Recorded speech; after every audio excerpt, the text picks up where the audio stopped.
Thursday, Friday off last week, though. Well, just so what? Take 4 more days. What's my money? Well, and I was going to tell you to amend your.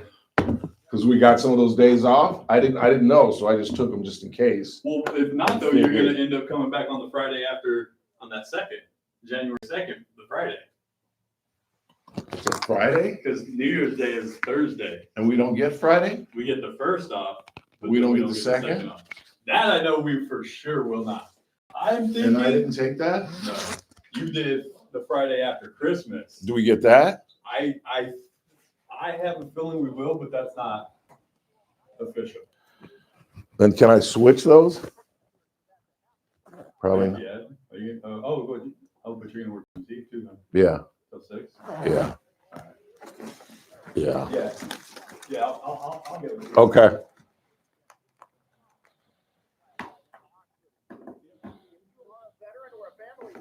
Huh? I think you still might have some Condor tickets for the Teddy Bear Toss on Saturday. Oh, is it Saturday? Yeah, this Saturday. Oh, damn. Dawson, how much time do I have? How much time do I have? Right now, we about to start?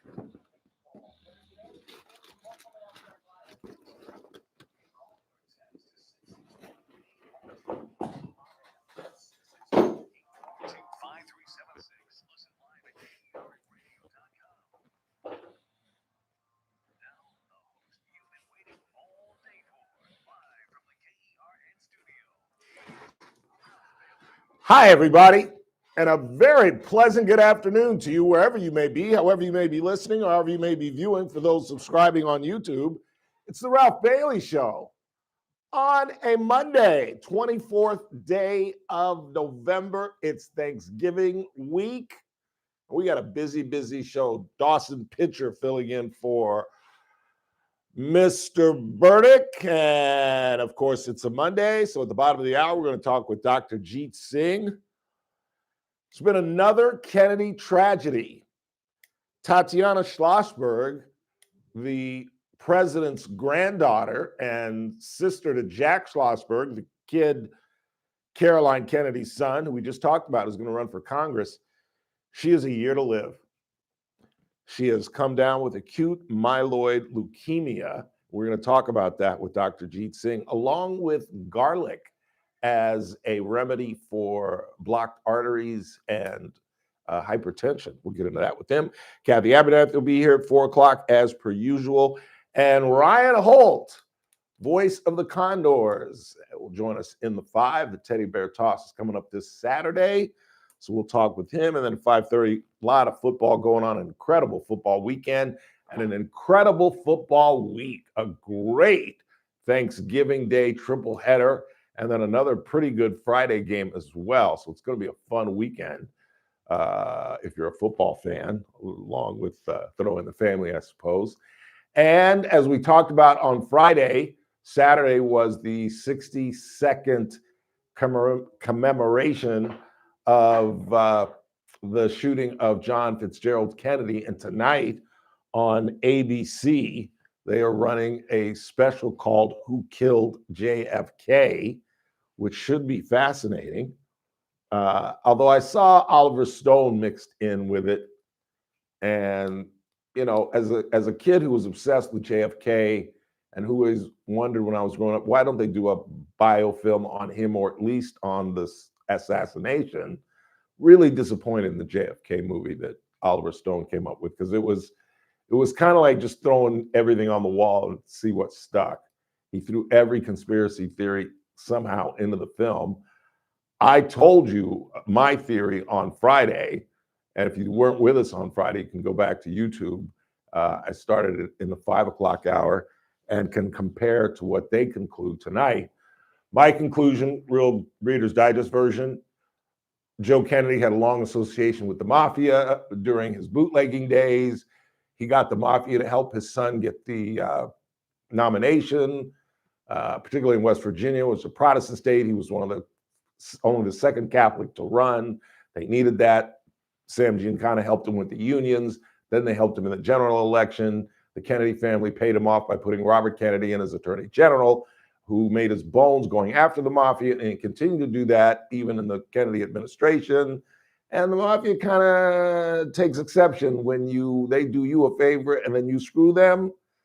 And there are irrefutable ties between the CIA and the mafia trying to assassinate Fidel Castro.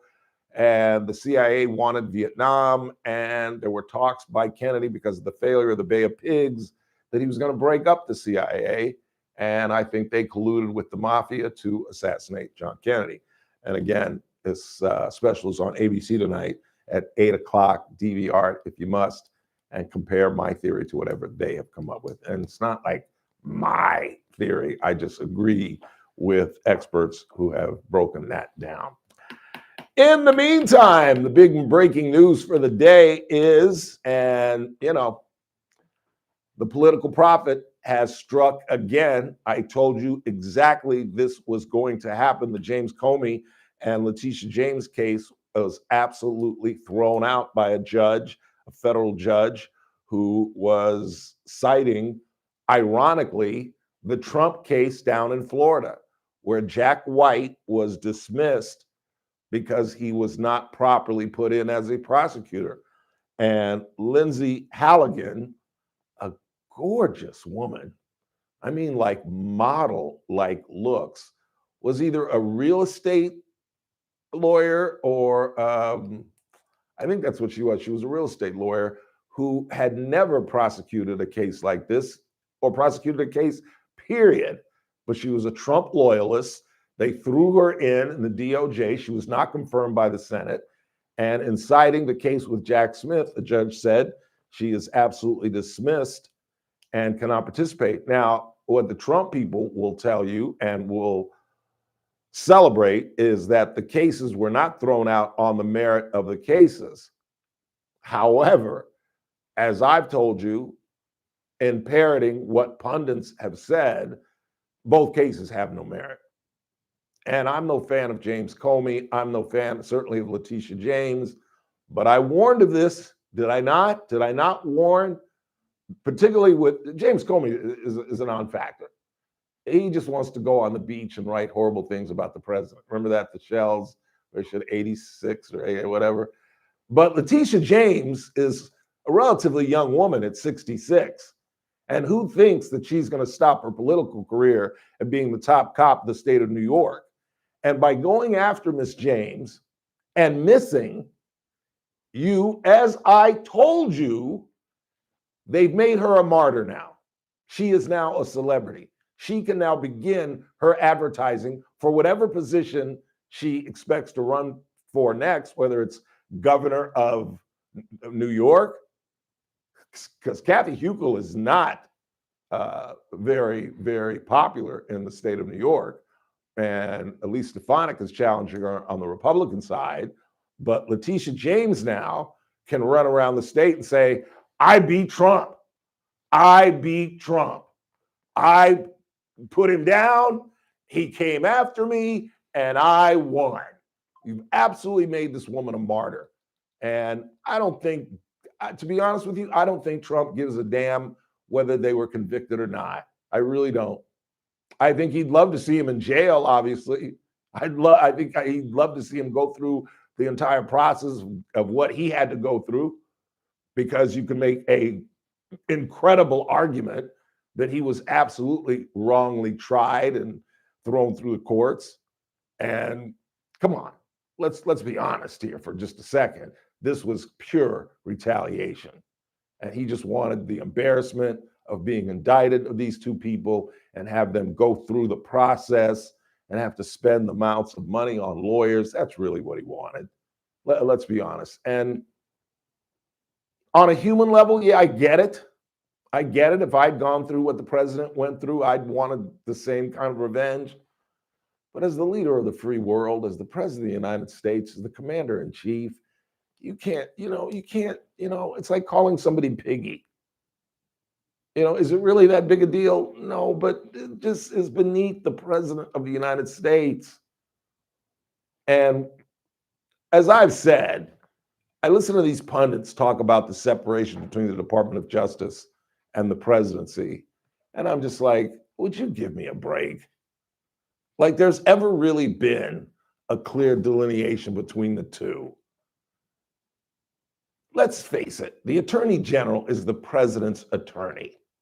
Now, that's not the way it's written in the Constitution. That's not the way it's supposed to be. But as I always cite, who did John Kennedy select? His brother. But they never talked business, because there's a separation between the Department of Justice and the White House. Eric Holder and Obama never talked business. No. Come on, John Mitchell and Nixon. I mean, there's never been a true separation. But when you flat out state, go prosecute Dawson Pitcher and Ralph Bailey, and then the Attorney General sends us subpoenas the next day. Come on, Donald. As much as I want this guy to succeed, he just does things that I'm just like, I don't comprehend. And again, now this woman she's running around New York State like this. I'm the champ. I won. I got him. He came after me and he missed. I totally dodged the bullet. Of course, they're going to appeal and it's going to go nowhere. Let's remember how this whole thing began. It began by an official U.S. attorney who had been confirmed by the Senate getting booted because he wouldn't prosecute him. And why wouldn't he prosecute him? Because both the cases are incredibly weak. They're trying to get Comey for lying to Congress when in fact now the statute of limitations is about to expire. And they're trying to get Letitia James, who again, I'm not a fan of. I'm not trying to defend this woman, but in some parts of this show, I have to be reporter. I have to give you facts. And the fact of the matter is, and we'll talk about this tomorrow via the Rogers Brandon Global Telephone Network, Teresa Golder is in her Brooklyn Heights apartment in New York City, but she's agreed to call us tomorrow.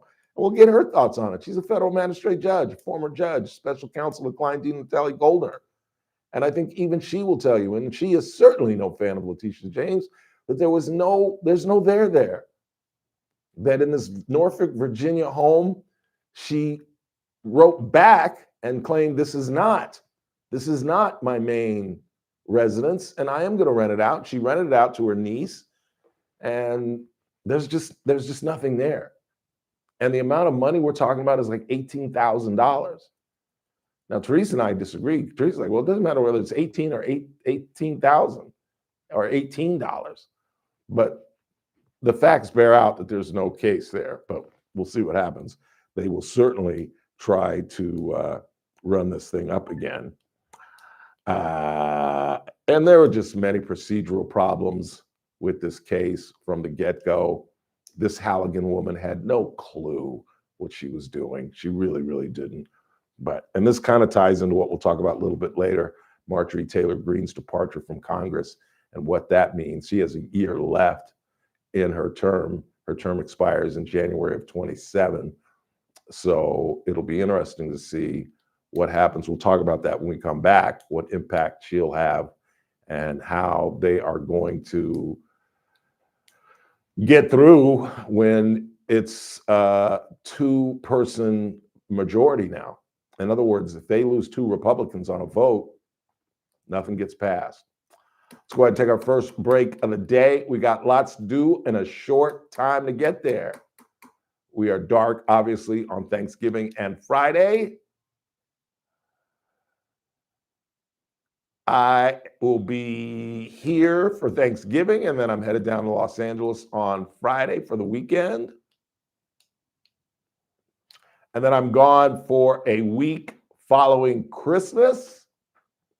And I've already lined up some of my fill-in guest hosts, including Teresa Golder, who recently killed it about a week ago. And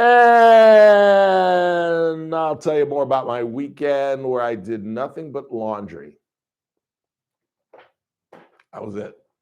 That was it. It was the highlight of my weekend. Then I bought some Snuggles. I smell good, Dawson. You shake your head if I want. But I use like half a box of Snuggles. I buy like 4 boxes, and I use like half a box on every load. It's crazy. But I smell good, boy. We are just getting started on a short week. It's Thanksgiving Day week. Right here on the Ralph Bailey Show on Newstalk 96.1 and AM 1180, KERN, where we're streaming live at kernradio.com.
Eight 842-5376, 842-KERN.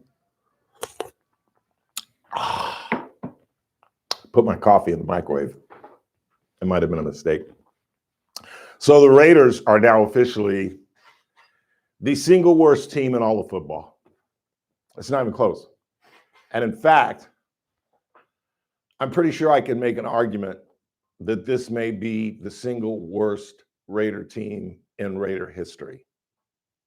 This team may be worse than the Jamarcus Russell Raiders, which I didn't think was possible. And it's amazing. Chip Kelly, the offensive coordinator, was fired. The guy that put Oregon, he didn't put them on the map, but he took them to heights that they'd never seen for a while. And then he went to, he was at UCLA, and then he went to the pros for a little bit. He was with Philly. And all he's done is proven that he can continue to get fired. You want to hear an interesting stat about the Raiders and Pete Carroll? He fired the defensive coordinator earlier. Now he's fired the OC. When he was in Seattle, He never fired a coordinator, not one time. And I'm beginning to think that Mr. Davis, that Pete's going to be one and out. I don't see how you can improve on this. But Dawson, are you a football fan, Dawson? But are you a football fan? Do you follow the National Football League?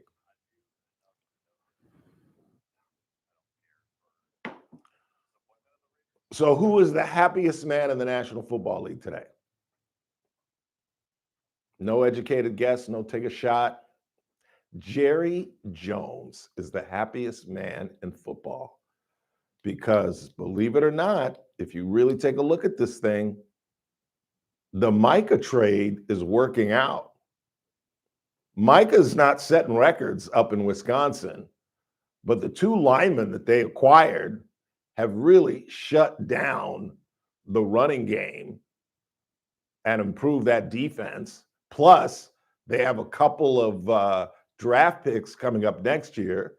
Dak Prescott, for whatever you want to say about him, I've never really been a fan, but he's playing as well as anybody in the league. They've got a running game now, and they picked up, is it Pickett or Prickett? I think it's Pickett, George Pickett, number 3 from Pittsburgh. This guy's a number 1. He was number 3 at Pittsburgh. He's a number 1. And you got CD on the other side, even though he kind of, for an all-pro, drops the ball a lot. He dropped that ball that was right in his breadbasket. It was a tough catch, but he should have caught it. But, Philly gave that game away. Don't get me wrong. I can't remember the last time I saw Saquon Barkley fumble like that. But they're in the hunt. And that trade is, so far, if you had to weigh it, you'd say Jerry's winning. Mike is not doing Myles Garrett type things in Wisconsin, and the Cowboys are winning and are back in this thing. And if you look at their schedule, I don't think they're going to make the playoffs. And they're on TV. Who do they play? I think they play Kansas City either Thursday or Friday of this week, which ought to be interesting. I haven't really looked at the schedule. But in the meantime, I'm avoiding having to say what I'm about to say. And that is, unless things change, 2026 is going to be a difficult year for the Republican Party.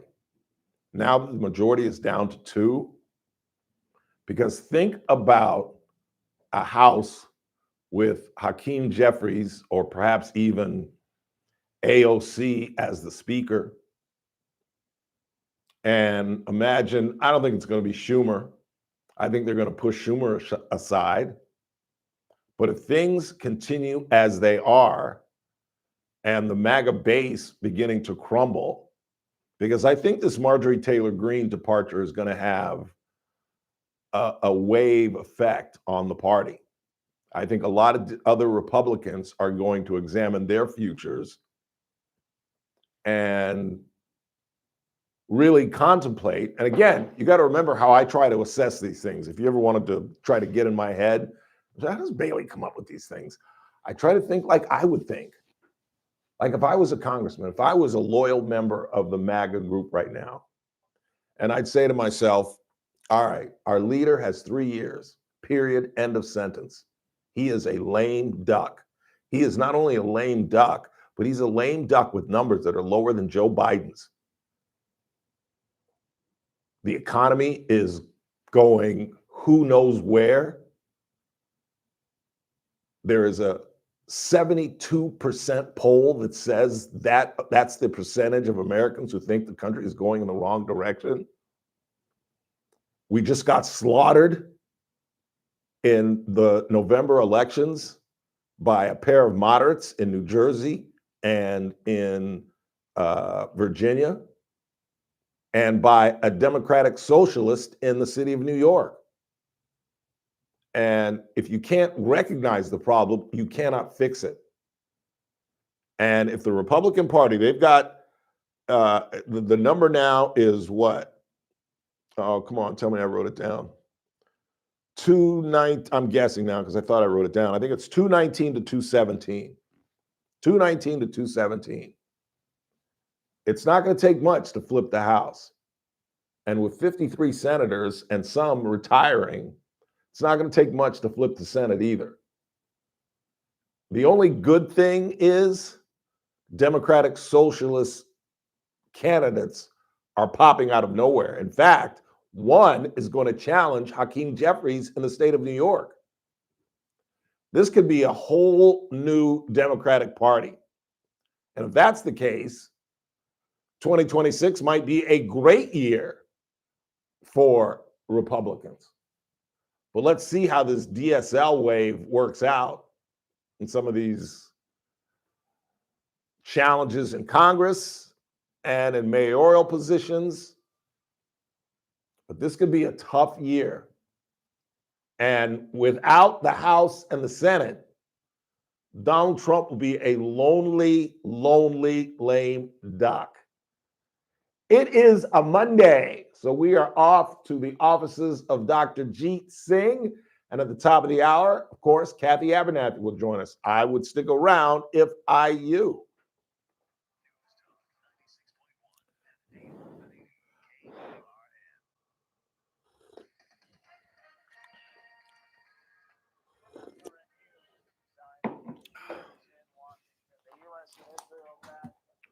I need a phone number.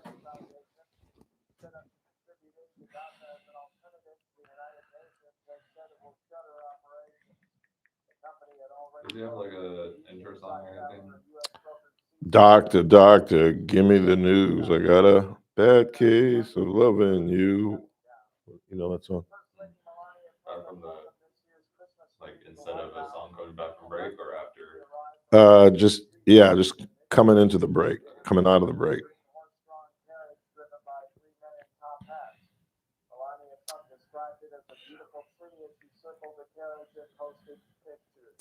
It's 703 2600.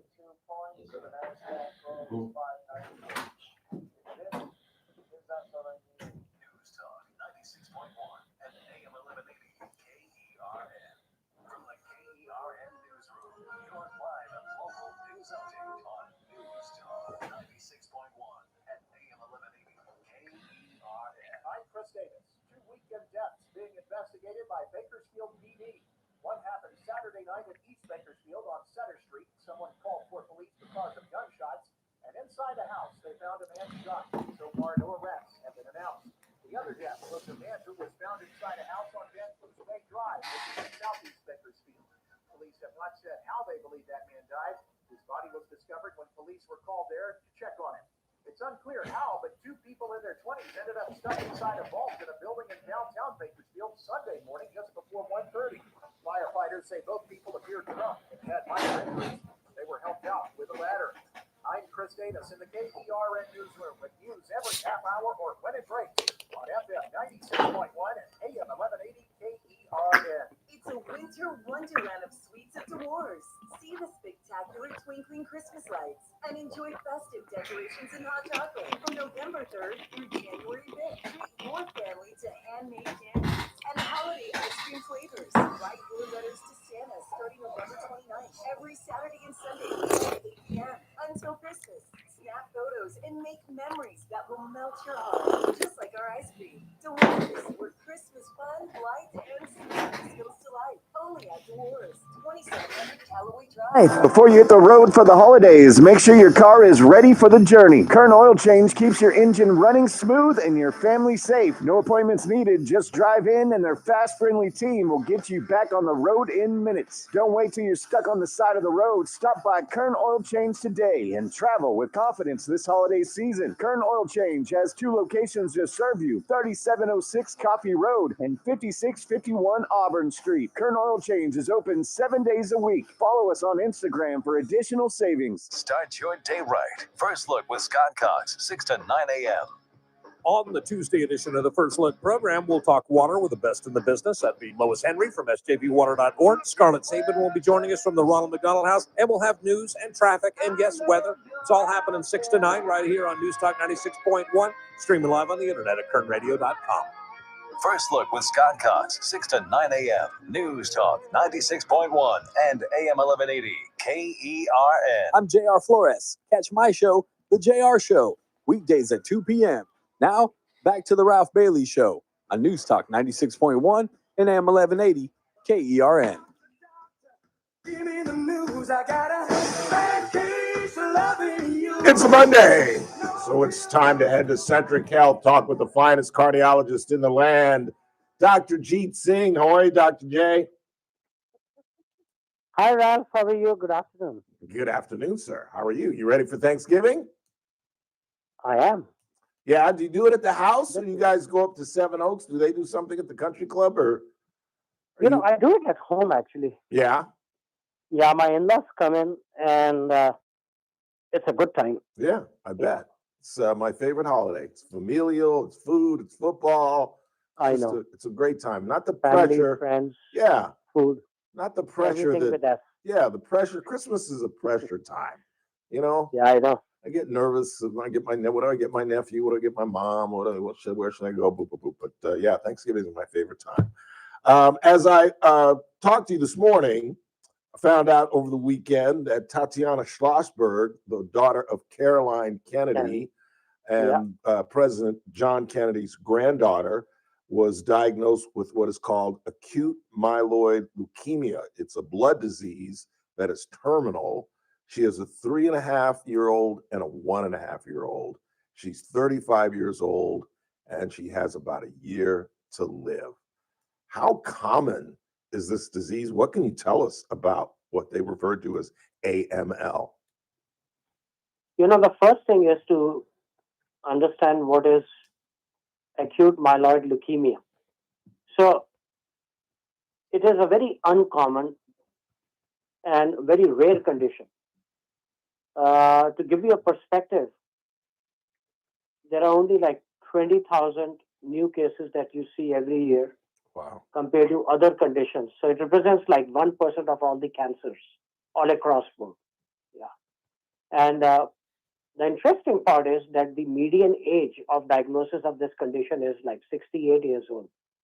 Really? And there is only one case per 100,000. One case per 100,000 at the age of 35. Wow. So it's very unfortunate. Very unfortunate. It really is. She's written a book where she's trying to leave memories for her children. I was reading that was her biggest concern, whether her children will remember her. And it's so tragic. And it's one thing after the other with the Kennedy family. I mean, it's absolutely remarkable. You are so right. You are so right about that. Yeah, it seems like every time we look up, one of the members of the family is some tragic accident, whether it's a plane crash or one of the brothers ran into a tree skiing. There have been a number of the family members that have died in plane crashes. There's absolutely no cure. It's a blood disease. Is there anything more you can tell us about it? So basically it is failure of the bone marrow. Bone marrow is which synthesizes the blood cells, the hemoglobin.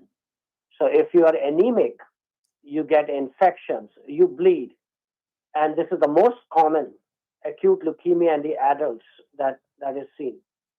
So patients present very vague symptoms like they complain of weakness, fatigue, that's what I heard. due to anemia. They complain of infections, which is because you don't have white blood cell count.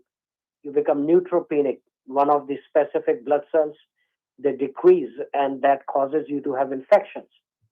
And then you also have low platelet count, which causes you to bleed, bruise. And all this is a very vague presentation.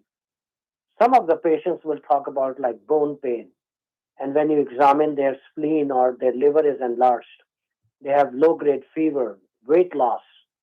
And that's what prompts these patients to be referred for a hematology consult. And the hematologists are specialists who look at the blood counts, and they do sometimes bone marrow biopsy and other special testing to see what's the underlying cause of patient's presentation. Go ahead. Yeah. When you get the basic blood test, like your CBC, your BMP. You can see in CBC that you have low hemoglobin, low platelets, and there is problem in your peripheral smear. That's what triggers this basic $5 test, triggers further investigations to dig in and see why patient is anemic, why the WBC count is low, why the platelet count is low. Yeah, And you just refer the patient for further workup. that's exactly what I was going to ask you, whether it could be picked up with a simple blood test, or is it Oh, something? yeah. Yeah, which is But again, you know what? It's about being vigilant. I'll give you an example. Let's say a 45 years old female comes to you with severe anemia, right? And she's complaining of very tired feeling and they get palpitations. That's why they come to me. So with palpitations, you get the blood test done and you see that their hemoglobin is low.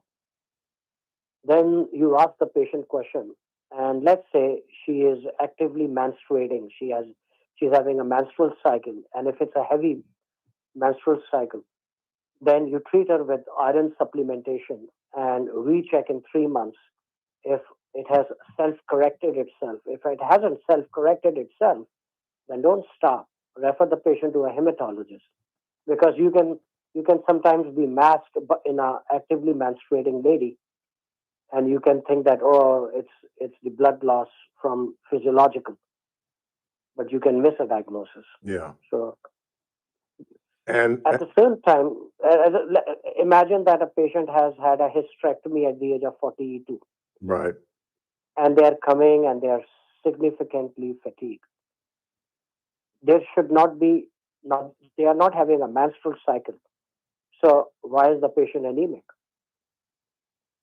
So now you should start thinking, okay, am I missing something? Is the patient having any active blood loss from the GI system? Is there a gastritis? Is there any gastric ulcer? Or is there anything malignant? So you may be limited, like I'm a cardiologist, I'm limited in my workup capability, but I can at least direct the patient to the right channel. right. And that's what we are supposed to do.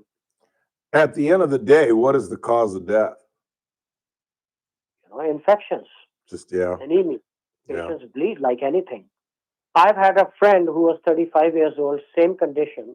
She was Indian by ethnic, but she got a auto bone marrow transplantation at Cedar Sinai.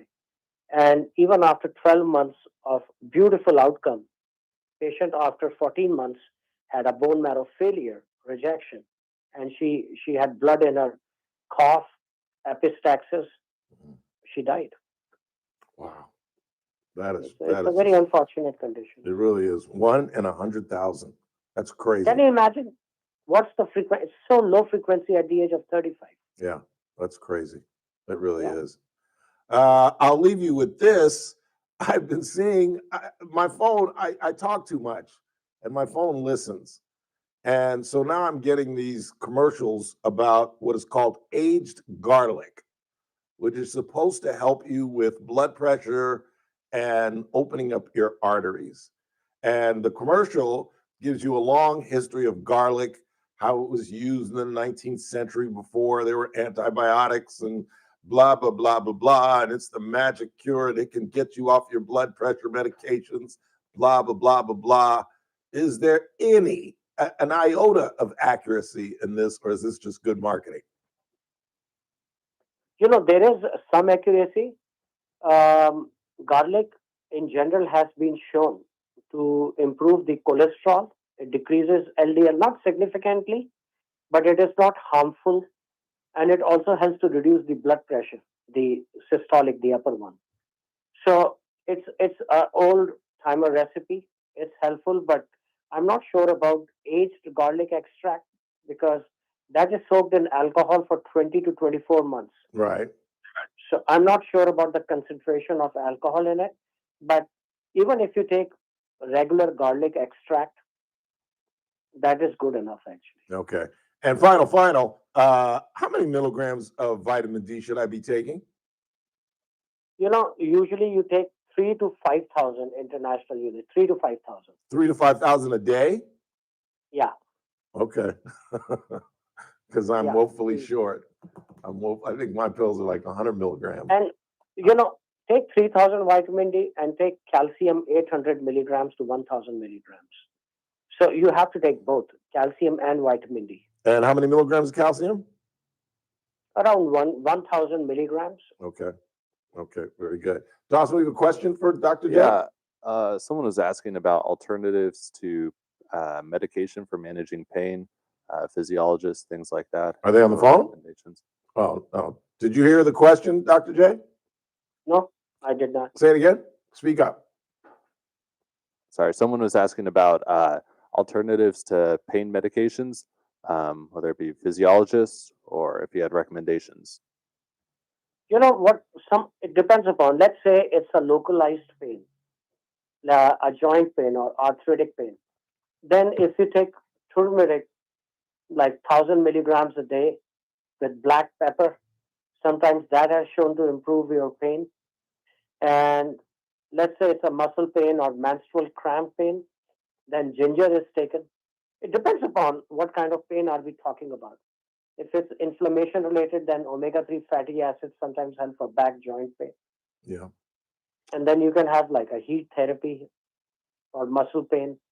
You can have a cold therapy for acute injury or swelling or sprain.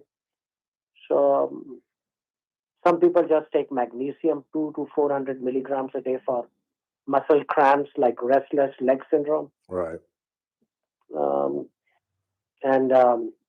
There is a pepper extract and glucosamine and chondroitin. These are like over the counter. They are taken for the knee pain. So try these methods or acupuncture. Sometimes they help. Yeah. Very good. I'll leave you with this. What is your single favorite dish on the Thanksgiving Day table? What do you think it will be? Turkey? Well, no. I got to throw out turkey. No, I'm talking about the fixings of all the fixings of all the. You can even throw in dessert. But other than the turkey, what's your favorite? You know, I like desserts, so I'll take any good dessert on that day. All right. Whether it is Very good. I suggest trying sweet potato pie. I bet you've never had it, and I strongly suggest you put it on the table, and it'll be a fixture every year if you do it. Okay, doctor. Okay. I'll take the prescription. All right. Very good. Very good. Have a wonderful care, Thanksgiving. Thank Say you. hello to Jasleen and your son and your whole family, Thank you. and we'll talk to you soon. Thank you. Dr. Jeet Singh at Centric Health. Just a really good guy. Good egg. Play the music, Mr. Pitcher. As we go out to break, Cathy Abernathy is going to join us at the top of the hour. And the voice of the Condors, Ryan Holt, will come in here. It's that time again. Time for the funnest hockey game in Bakersfield, teddy bear toss. I might put up my favorite teddy bear toss video. I had some great videos about 3 or 4 years ago. Got some great video. You can hear Mike Hart in the background screaming and yelling. And I got a picture of a guy who had a Pink Panther, had like a human-sized Pink Panther doll that he tried to throw out on the ice. Pretty funny. And we got Condor tickets to give away, do we not, DP? We do? Outstanding. We'll do that at some point. In the meantime, we'll check the board, see what you all are talking about. 842-5376, 842-KERN. You're listening to the Ralph Bailey Show on News Talk 96.1 and AM 1180 KERN, where we're streaming live at kernradio.com. News Talk 96.1 and AM 1180 KERN. The JR Show, weekdays at 2 p.m. I'm tired of waking up and hearing another case of a DUI. We just had the Madison Williams case where she was found guilty. We have another trial going on where a 6-year-old was killed. Now again, I'm hearing an 8-year-old is dead because of an alleged DUI. Something needs to be done to fix this. Weekdays at 2 p.m. News Talk 96.1 and AM 1180 KERN. Carpet Outlet Plus. Every day is sale day. No one can beat us, no one can touch us. You won't find better prices. Shop and compare, we don't care. Take a look our way and come into Carpet Outlet Plus. Every day is sale day. Carpet Outlet Plus installed over 1 million square feet of flooring last year alone. Over 20 years of Bakersfield's best flooring store means you can trust us with your hardwood, laminate, vinyl, and of course, carpet. Come in today to see over 100 waterproof floors from our in-stock inventory. It's probably been time to change your floors for a while, so call, click, or stop by today. Your free in-home estimate is waiting for you. Carpet Outlet Plus, 3.5 blocks west of 99 on Rosedale Highway. Carpet Outlet Plus. Every day is sale day. Gun safes on sale. TNT Liberty Safes Black Friday sale is happening now all month long. TNT has a large selection of home, office, commercial, and gun safes with hundreds of safes in stock and ready for installation. Keep your handguns, long guns, coins, jewelry, and other precious belongings safe. TNT also has many scratch and dents and closeouts in stock while supplies last. Go to TNTLibertySafe.com and check out TNT's Black Friday full lineup of American-made gun safes. Or stop by TNT showroom at 6201 Knudsen Drive, 2 doors north of Hodels. TNT, saving lives one safe at a time. The Condors' biggest game of the year is here on Saturday as the team hosts the 27th annual Teddy Bear Toss. Bring 2 new stuffed animals to the game and throw them onto the ice after the team's first goal. All of the bears will go to those in need during the holidays and throughout the year. Thanks to the United Way locally. The game will sell out, so get your tickets now. Teddy Bear Toss is Saturday, presented by Witness News and Three-Way Chevrolet. Doors open at 6. The puck drops at 7. The fun starts at just $15 at CondorsTown.com or by calling 324-PUCK. This is Condorstown. The Charlie Kirk Show, weekdays at 6 p.m. on News Talk 96.1 and AM 11.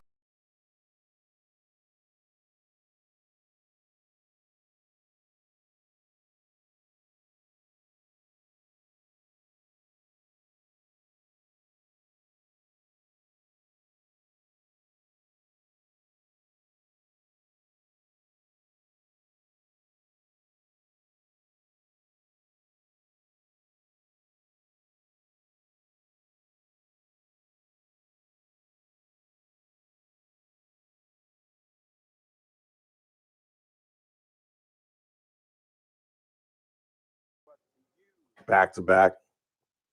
And I am absolutely convinced we're going to three-peat. I really do. I think they're going to play with a devil may care, a carelessness. That's not the right word, carelessness. Just a lack of panic. Because the reality is, we didn't play that well this year. We really didn't. Do you know that we hit 202 in the World Series? We hit 202 in the World Series and won in 7 games because of superior pitching. They hit like 260. They outscored us by 8 runs. They outhit us by like 18 hits.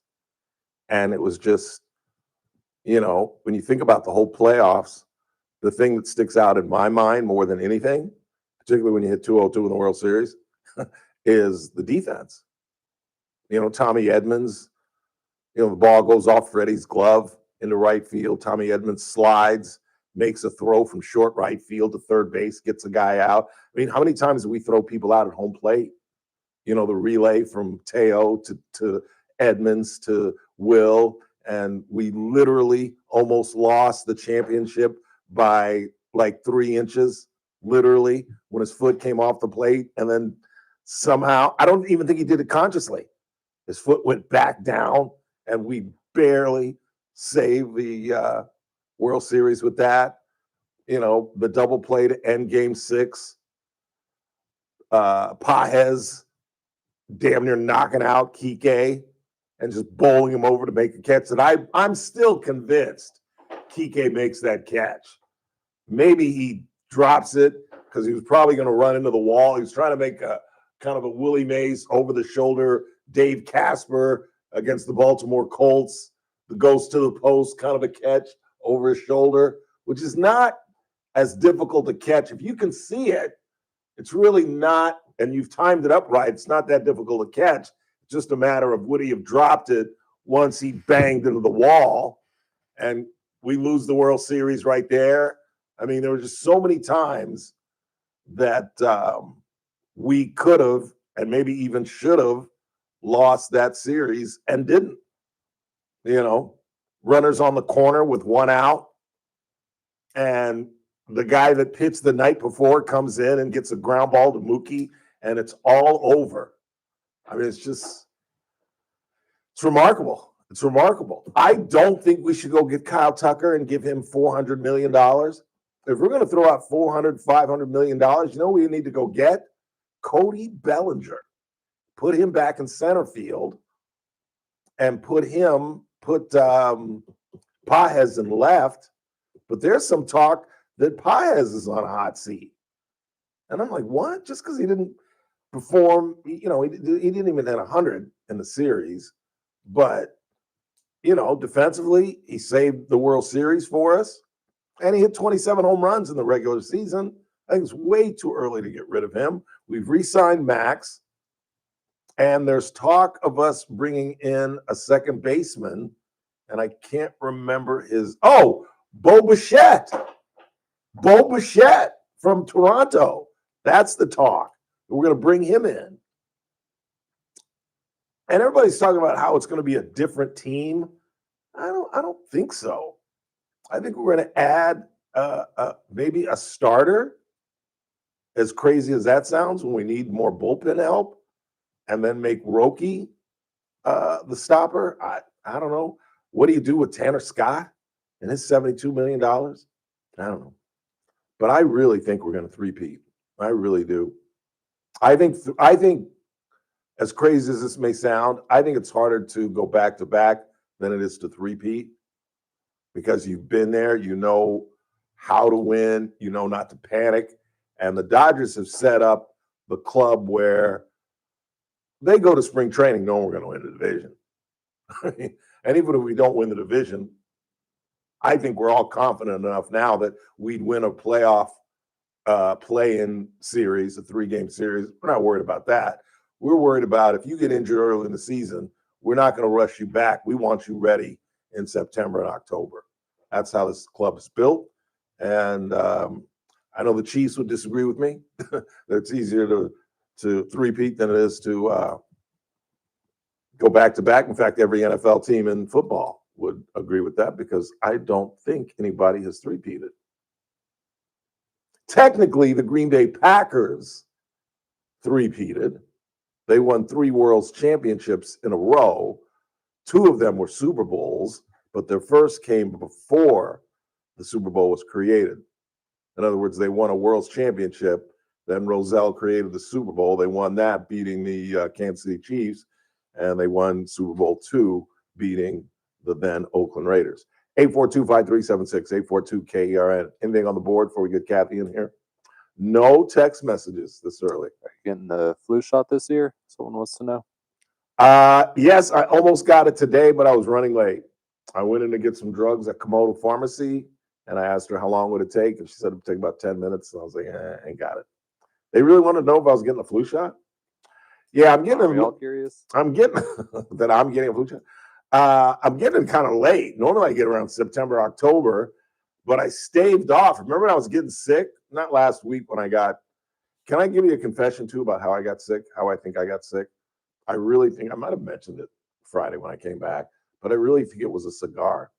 I really do. I was talking to one of my doctors, and I said, I haven't had a smoke in years.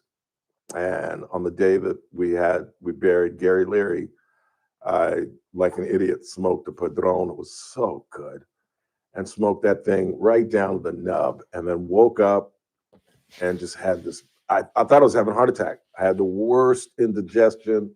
I was nauseous, which my father was complaining of before he had his final fatal heart attack. And maybe I'm Felix Unger, maybe I'm a hypochondriac, but I could have sworn I had like pain going down the left side of my arm.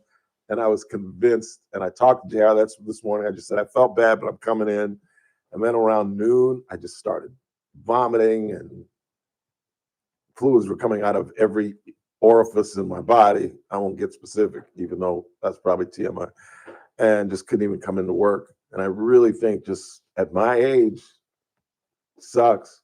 Can't even smoke a cigar anymore. Life just sucks. Just sucks. It really does. We're going to head into the 4 o'clock hour. Cathy Abernathy is going to join us in just a matter of minutes. Then at the bottom of the hour, we're going to talk about Marjorie Taylor Greene's departure and what impact that's going to have, and just look at some of the races that the Republican Party are going to have to win to maintain the House.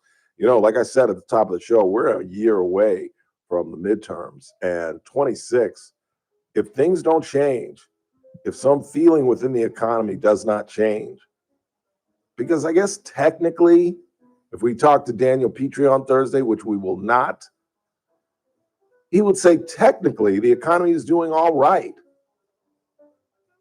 But folks that are living check to check don't have stocks, don't give a damn what the stock market is doing. But gas prices are down. Walmart insists this Thanksgiving will be cheaper for you. Amazon is insisting that Christmas will be cheaper for you. But it's how the country feels that matters. And if the Trump administration gets into that same hole that the Biden administration got into, don't believe your lying eyes, we're in big trouble. Cathy Abernathy joins us next. This is AM 1180 KERN. Green Acres. This is 96.1 FM. Bakersfield. Online at KERNradio.com. News this hour from Town Hall. I'm Keith Peters in Washington. A northwestern Nigerian state becomes the fourth in the nation to shut down virtually all of its schools in the wake of a spate of mass kidnappings. BBC correspondent Mayeni Jones says suspected groups are trying to extort the government, especially as the Trump administration exerts pressure to stop persecution of Christians. They believe that by kidnapping, especially young children, they'll be able to convince the government to pay them ransoms quick. It's worth noting that with President Trump's recent comments about insecurity in northern Nigeria and the targeting of Christians by Islamist insurgents, some analysts have suggested that this could have served as some sort of incentive for gangs to think to themselves, well, as the US is putting pressure on the Nigerian government, this might be a good time for us to try and extort them for money. In remarks to an international summit, Ukrainian President Volodymyr Zelensky says talks continue on a proposal to end Russia's war. We are at a critical moment, and we are working closely with the United States, with European partners, with many others to define steps that can end Russia's war against us, against Ukraine, and bring real security. A Ukrainian delegation was in Geneva for talks about a U.S.-Russia brokered peace plan with a U.S. team led by Secretary of State Marco Rubio. You're right. The Pentagon is investigating Democratic Senator Mark Kelly of Arizona over possible breaches of military law after the former Navy pilot joined a handful of other lawmakers in a video that called for U.S. troops to defy illegal orders. The Pentagon statement Monday cited a federal law that allows retired service members to be recalled to active duty for possible court-martial or other measures. More at townhall.com. Well, including this banner and all that nonsense. This is Dennis Prager for AmFed Coin and Bullion. There's something about the feel of a gold coin in your hand and the way the light reflects off its intricate details that has always captivated me. Nick Grovich, AmFed's owner, turned that same passion into his livelihood. Nick began collecting coins as a teen, and that interest grew into a nationally respected business offering only the finest quality coins at the most competitive prices. But the truth is that although Nick is a rare coin dealer, he doesn't believe in rare coins. Rare coins do not make sound investments, but they do make dealers a lot of money. See, that's part of what I respect about him. AmFed specializes in buying non-performing numismatic coins and turning them into gold or silver investments that provide liquidity and perform competitively against the market. Whether you're buying or selling, call 800-221-7694. That's 800-221-7694. AmericanFederal.com. From the KERN Newsroom, your live and local news update on News Talk 96.1 and AM 1180 KERN. You'll likely never see the world as a free man again. I'm Chris Davis. A 120 years to life sentence was handed down by a judge to 38-year-old DeAndre Weston of Bakersfield, who was convicted last month of sexually abusing a child for 4 years, starting in 2017. I know. I watch them all. When she was 6. That came to an end when the girl told the teacher what had been happening. The teacher called authorities, and Weston was put in cuffs and is now headed to prison.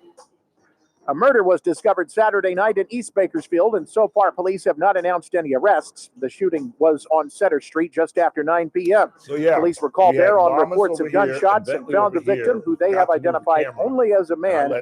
They have not discussed any of the circumstances.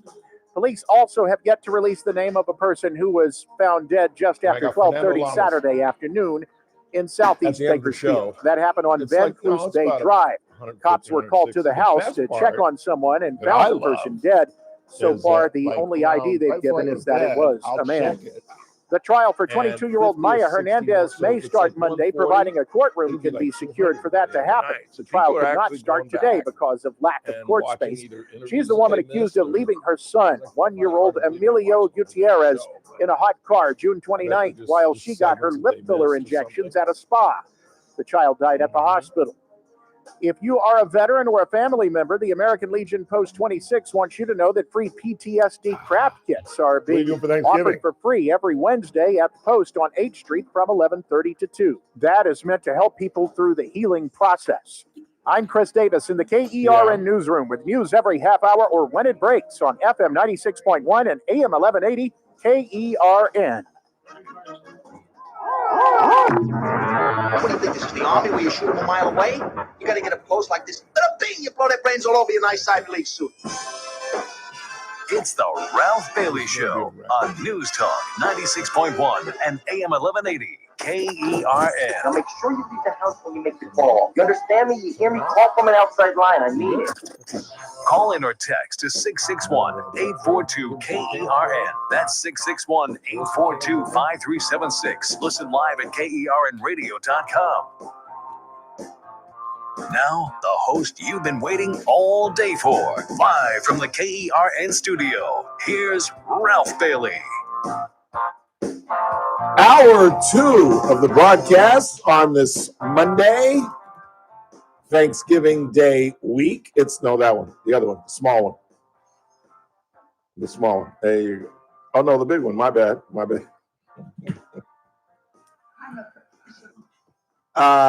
It's a short week. Obviously, we'll be here till Wednesday. We'll be back on Monday. But in the meantime, it is a Monday.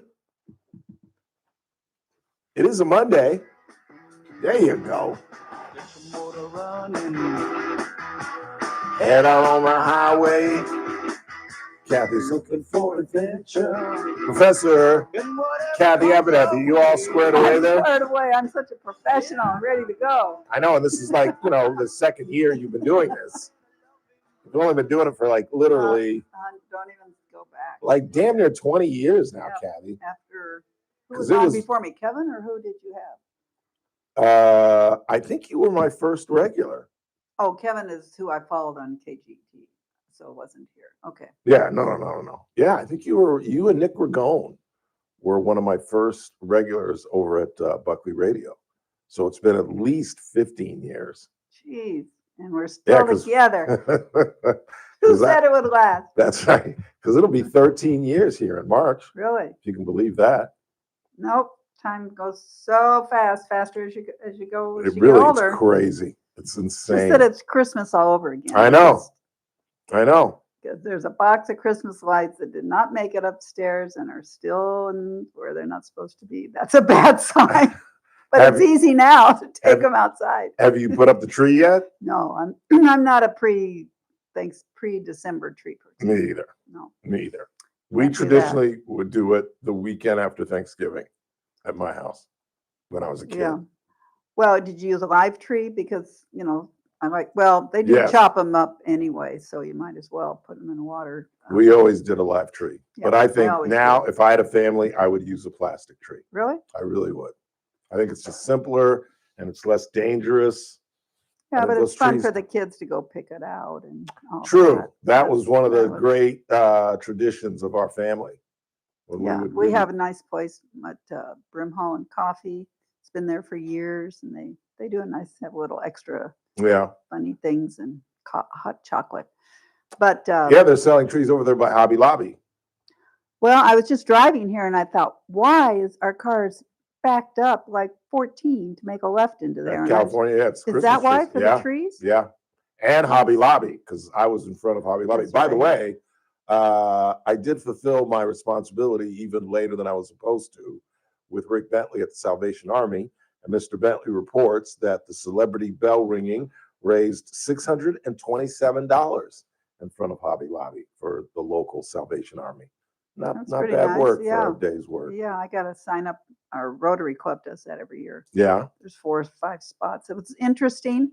You think if you stand outside an expensive restaurant, you do better, but stand outside 24th Street Cafe, a lot of people say that it helped me once. Yeah. And that's why they put in. So that always makes you feel good that people think about it that way. But yeah, we raised more there one year than some That's other pretty spot. cool. Yeah. That's pretty cool. Yeah.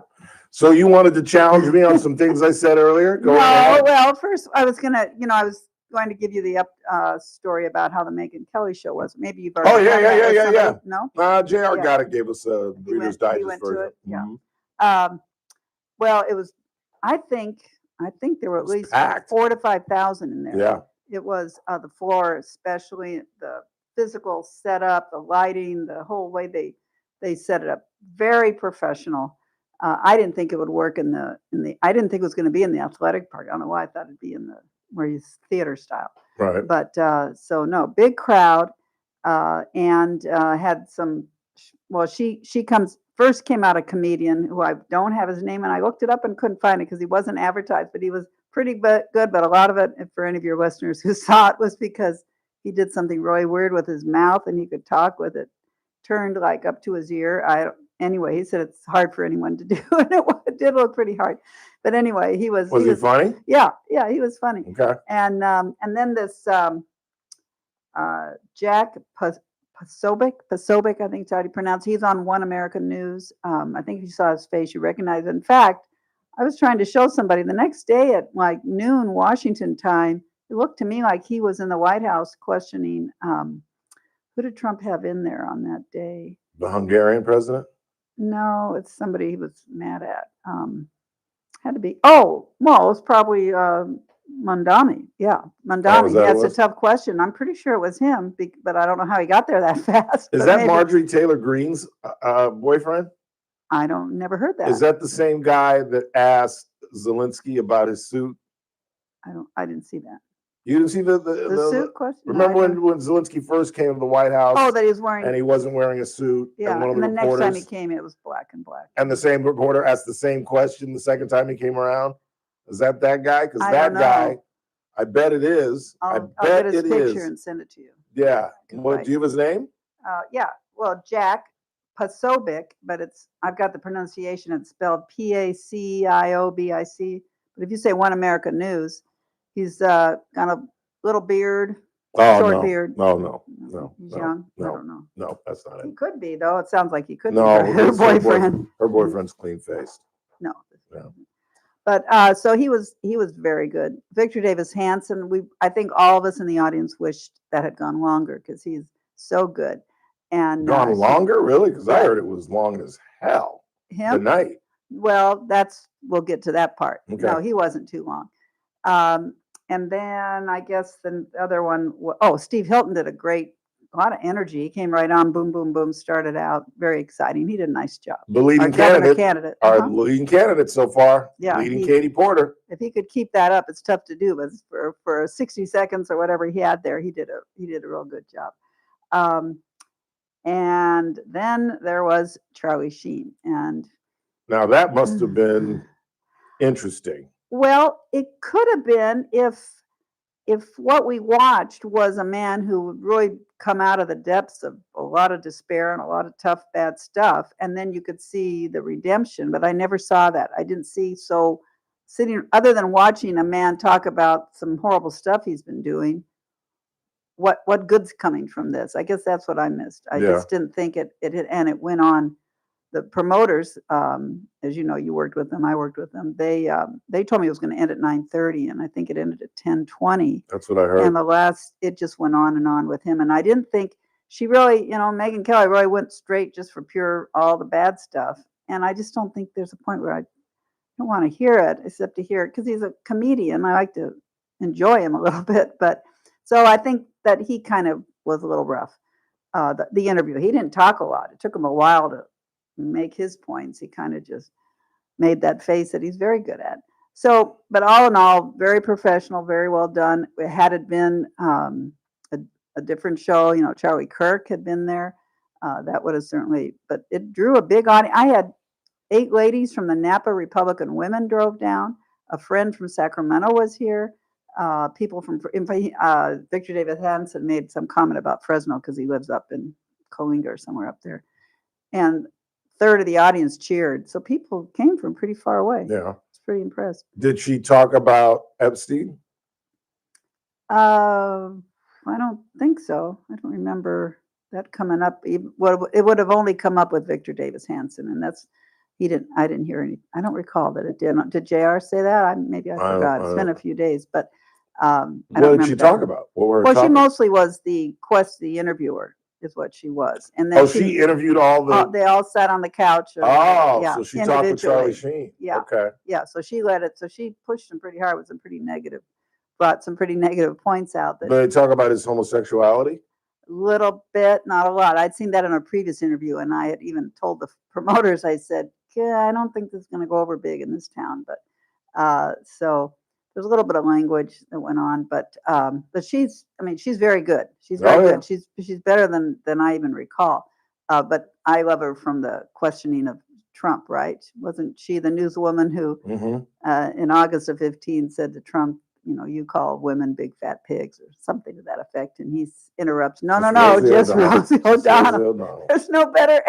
It's just, we hung it up then. We said we're for Trump. So and there was a Q&A as well. Yeah, they did. That's right. It did surprise me because I was sitting right where all of a sudden there was like, I don't know if those folks knew in advance because there were like 12 people popped up there really fast with their questions. And so, yeah, there was Q&A. So, yeah, well done. But 7:30 with no break till 10:15. That's a long night. Yeah, it was.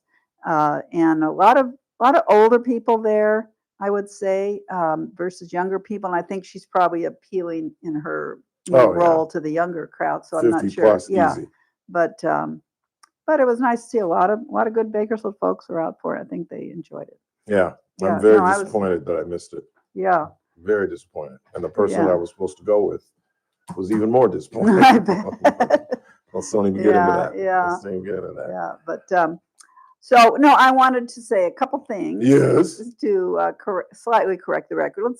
None of us were looking that we were going to somehow win. Republicans are going to win New Jersey and Virginia. Both of those have voter registration identical to California. It's like 2-1. New Jersey's 3 million Democrats, 1.5 million Republicans. Virginia's 3 million Democrats, 1.8 million Republicans. Now there's some decline to state, which we count on here too. But New Jersey is, bedfellows with New York City. 850,000 more Democrats than Republicans in the state of New Jersey. And I said that. I said that. I said, but did you think a Republican was going to win? No, I said that. I said, I thought Cattarelli was going to had a chance.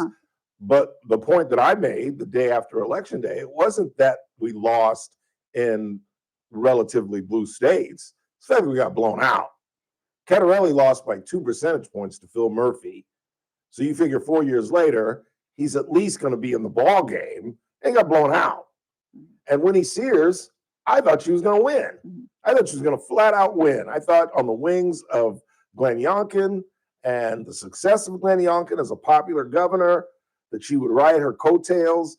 Spanberger was on the wrong side of transgenderism, on parents' rights, on all the cultural issues. And I think they gauged wrong and thought that they could ride that as opposed to what ended up being the key to all 3 elections, Mamdani, New Jersey, and Virginia, and that's the A word, affordability. Well, let's look at Virginia. They had been staying home still. Federal employees were staying home, and they all live in Virginia. And then Trump comes in and says, you're coming back to work. They didn't like that. And then he brings them in and they start whacking some of these federal employees, saying, maybe we don't need you. And give me 3 paragraphs or 3 points of what you did last week. I think that's brilliant. But Anyway, so there's a lot of angst against Trump, and I think that worked for them because Virginia is a true bedroom community to the federal government. They all live there and commute. Well, I think that was my point, that going into 26, after getting beaten so badly with a lame duck who's in the 30 percentage points and a Democratic Party that's bouncing around and doesn't know who the hell they are, it's going to be a tough year for Republicans. Yeah. Given specifically, because I think they're going to be more, what do you think of this? I think they're going to be more retirements. I really do. I don't think I think there are going to be several. Maybe, yeah, that could happen. I think if you give this some time, Trump's been there barely a year, 11 months to 10 months. Economy is getting better every day. As I say, when I buy $2.44 dozen eggs, and it was $9, and I know there was a not pig flu. Would that be a chicken flu? Whatever there was going on. Bird flu. But those prices have come down of other things too. As that continues and people are happy with their life, they want to keep it that way. As I think said here on the air, this woman that I interviewed who's a minority, and I heard it from more than one, but she particularly did a good job. She said, I know I'm not supposed to say this, but my life was better under Trump. And if people think about their life and their income and this affordability, well, in New York City, yeah, there's not a lot that's affordable. California, the same thing. But there's other states that are more rational in their governance. So You think the majority of the Republican Party would say my life is better in November than it was in January? Yeah, well, I think my costs, when I think of food. Cathy, you got to throw yourself Food. I'll throw myself out. Well, restaurants are still high. You're an affluent woman. Okay, are you talking about people making I'm talking about 35,000? 40, no, people making 70, 80, 100 grand. Okay. You really think their lives are better now? They feel that their lives are better now than they were 11 months ago. In California? Probably not. In the nation. In a lot of states, sure. Really? When you're sitting in Texas and you pay $80 a year to register your car and I'm paying $350, yeah, that's pretty darn good. So even though But people in Texas don't compare their lives to what's going on in California. Well, no, but they don't have to be angry about, my gosh, this car is 15 years old and I'm paying $400 a year. They're paying $9 for a pound of coffee. The beef was up. Eggs have come down 4 cents. Who? In the last year. 4 cents? Yes. They were $9. A year ago? Yes, when Biden was president. A year ago, with your Cathy. powers. A year ago, eggs were not $9.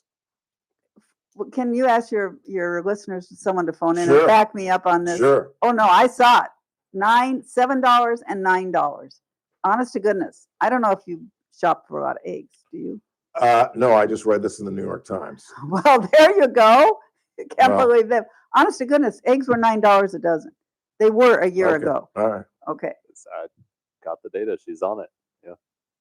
That a year ago they were $9? Well, actually, yeah, right before Trump took office, it was at a peak. Okay.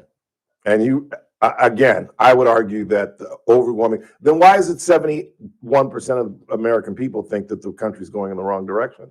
I just think this is the biggest problem with the Republican Party. We try to gloss over the issues. We are in trouble, Cathy. And if we don't identify that, we're going to get slaughtered in the midterms. And if we get slaughtered in the midterms, there are going to be 15 Supreme Court justices. There are going to be 2 more states. They're going to do so many wacky, crazy things that we're not going to be able to even vision this country. I am scared to death. You don't think people in this state, as well as others, are pleased that somebody, after 4 or 5 years of letting the border be a joke and allow drugs, criminals, and millions more of people seeking work from, we got Americans that live here that need to seek work, coming across that border, millions coming into our country, that stopped, that I love to see Trump bomb these Venezuelan ships and destroy these people that are bringing these horrible drugs into this country, drugs that are, I guess, poisoned as well as being bad drugs. But no, he's made a lot of changes. And again, cutting the size of government means everything too. Meanwhile, in this You don't state, think he's losing the Latino vote in the manner in which they are going after illegal immigrants? Well, I don't know. I haven't surveyed them, but I don't know why, if you are Latino and you know that he's going after, and you've seen who they're going after, the criminals. And yeah, you can't say, I'm going to pick out these people, and in that net might be somebody who isn't a criminal but is here illegally. What are they supposed to do? Oh, it's okay. You're here illegally. You broke our law. What do we do? But is that our system? I thought somewhere I read that Thomas Jefferson said that our system is set up that we would rather a guilty person go free than capture somebody that's not guilty in a net that is to get guilty people. And okay. And whatever the reality is, he's even starting to lose on immigration. But are they reporting what happens after they take a bunch of people, and some of them aren't criminal illegals, whether that illegal actually all of them went back to Honduras, or whether they are in LA and released? I don't think the media does much favor for Trump about what really happens, and the ICE knows how many are actually arrested and shipped back. But I don't see that. You said you saw a teacher pulled out of her classroom. I don't know that story. I didn't see. But then why I are his think numbers? it's important. Why are his numbers in the 30s? Well, he's beat up all the time, but I think that it will get better, and it won't be just Trump. If the House, if we stop this government shutdown, which, as I said, it was all designed particularly for California and for Virginia to have all this consternation and no government and people not getting paid and people are going to starve because somehow they're blaming the Republicans when it was the Democrats. That was all done to win the California Prop 50, as well as to take a slap at Trump. And they did. They've been slapping Trump. So you're optimistic about 26, and you don't think New Jersey and Virginia, we have anything to learn from those two shellackings? Not New Jersey, because there's a lot going on there. Virginia, I think our Republican candidate ran a weak campaign. I didn't see anything strong come from her. And I don't know. I wish they'd change their rules so somebody like Youngkin could run twice, a good governor. But I don't know how much they used him. But it's sad to see Virginia go back because they were just starting to come out. If it was a reflection of the federal employees mad at Donald Trump, that's to me what it was. If we can get back the average Virginia voter next time, who isn't caught up in that, we'll have to see. But what are we supposed to do? Not cut the excessive growth of government because we might lose Virginia, or should we do the right thing? You know, this is his last term, and we should do the right thing. Now, no doubt, if he loses the House or the Senate, he can't get anything done.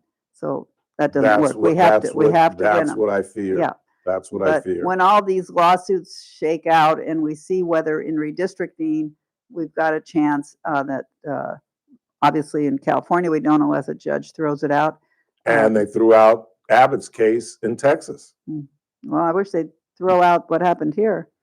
I think that's a possibility. I mean, I really do. If people would spend time looking at these maps and how they carve them up, why should Lodi have 3 congressmen? 3 cutting it up. Why does Bakersfield cut the streets where Bakersfield Country Club is? It's not even the country club, it's just those streets. 2 different congressmen. It's Santa Monica's 3. It's just those games were designed to make it easier for one party to win, and it needs to stop and take my plan that I've got. I'll leave you with this. Why the love fest with Zoran Memdani? What was that all about? They asked him, could you live in a Memdani, New York? And he said, absolutely. What is that about? I said, the only thing I can guess is that he listens to the Ralph Bailey show, and he heard me say, go, Zoran, go. Let him be the face of the Democratic Party, because some of the things that the DSL is asking him to do, they want him to lock up Benjamin Netanyahu. They want him to divest from Israel. They want to defund the police. I mean, he's a brilliant cat. He really is, because he's walking away from everything he campaigned on. I mean, he's a smart guy. We'll see. We'll see what I think. Well, Trump, he is a New Yorker. He does love New York City. He's got probably 1 million friends and all those construction workers that he worked with for 25, 35 years. So he does care about that city. I think it was more civil than we thought. But on the other hand, I wouldn't have wanted to see Trump bring him to the White House and jump all over him either. I don't think that's feasible. He did win. But if you're Elise Stefanik running for governor, are you a little miffed that you've kind of cut out the whole he's a jihadist, I mean, that's what she's campaigning on. Yeah. That all of his pals are jihadists. He's been seen with an imam and this and that and this and that, and Trump kind of cut that out a little bit. Well, he had the one day there with him, and I think we'll have to see. I don't if Mandami tries to shut down police stations and get them all to be social workers and not carry a gun and do all that sort of he's thing. walked away from all that. Well, he re-signed the commissioner, which he said he wasn't going to do, and he said he's going to keep the police level at the same, which is absolutely opposite of what he campaigned on. Right, and that wasn't because of Trump. That was just him doing That's just him. But yeah. that police commissioner, she did say, if it isn't the way I want, I'm quitting. And Huckel isn't going to let him raise corporate or individual tax. So everything he's campaigned on is gone right out the window. Right out the window. We'll see. Always good to see you, Cathy. Have a wonderful Thanksgiving. And we'll see you next Monday. Yep. Cathy Abernathy, quick timeout. We'll check the board. We'll get into Marjorie Taylor Greene's departure and what's next for the Georgia Congresswoman. We'll talk about that. And then Ryan Holt, the voice of the Condors, joins at the top of the hour. It's the big 27th annual teddy bear toss this Saturday. You're listening to TRBS. Don't go anywhere. News Talk 96.1 and AM 1180 KERN. Marjorie, didn't we talk about her last week? With SRN News, I'm Keith Peters in Washington. President Volodymyr Zelensky faces a crucial week of diplomacy, testing his ability to stand his ground while demonstrating to the United States that he's willing to compromise. A Ukrainian delegation was in Geneva on Sunday for talks about a U.S.-Russia brokered peace plan with a U.S. team led by Secretary of State Marco Rubio. Friday? A federal judge has dismissed the criminal cases against former FBI Director James Comey and New York Attorney General Letitia James, concluding that the prosecutor who brought the charges at President Donald Trump's urging was illegally appointed by the Justice Department. On Wall Street, the Dow up by 202 points. The Nasdaq rose 598. The S&P advanced 102. More details at SRN News. News Talk 96.1 and AM 1180 KERN. From the KERN Newsroom, your live and local news update on News Talk 96.1 and AM 1180 KERN. The 4-year molestation of a 6-year-old girl has earned 38-year-old DeAndre Weston a sentence of 120 years to life in prison. He was convicted of the crime last month, which prosecutors say went on until the girl told a teacher.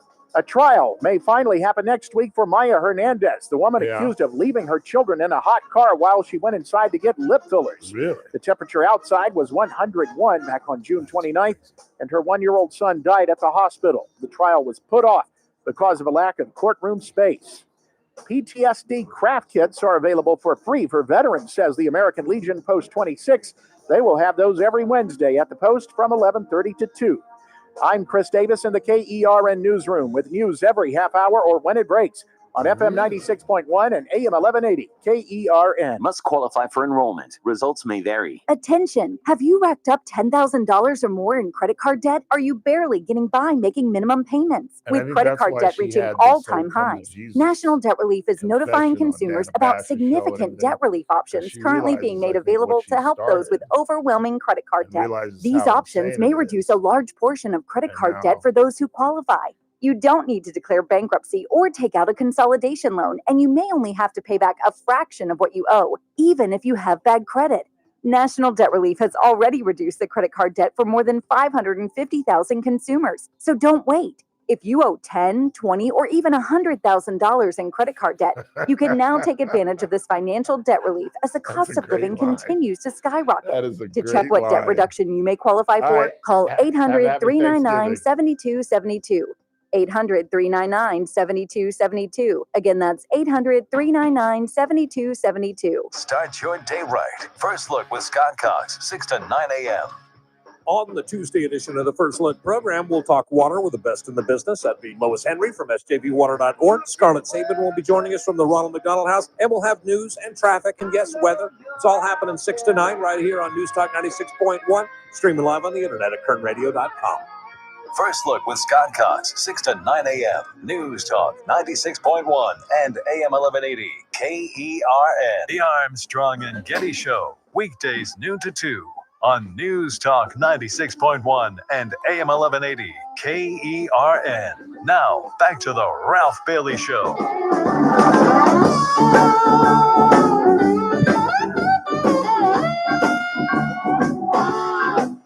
842-5376-842-KERN. That's the phone number for the Ralph Bailey Show. I want to thank Cathy Abernathy, despite the fact that I vehemently disagree with her.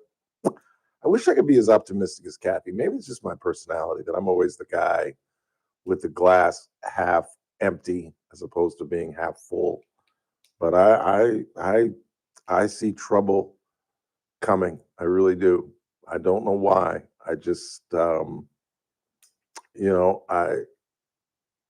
don't know.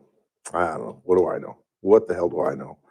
Meantime, Marjorie Taylor Greene has, God, I thought for sure, I am losing it. I really thought that it's only been like 72 hours. For some reason, I thought it was last week.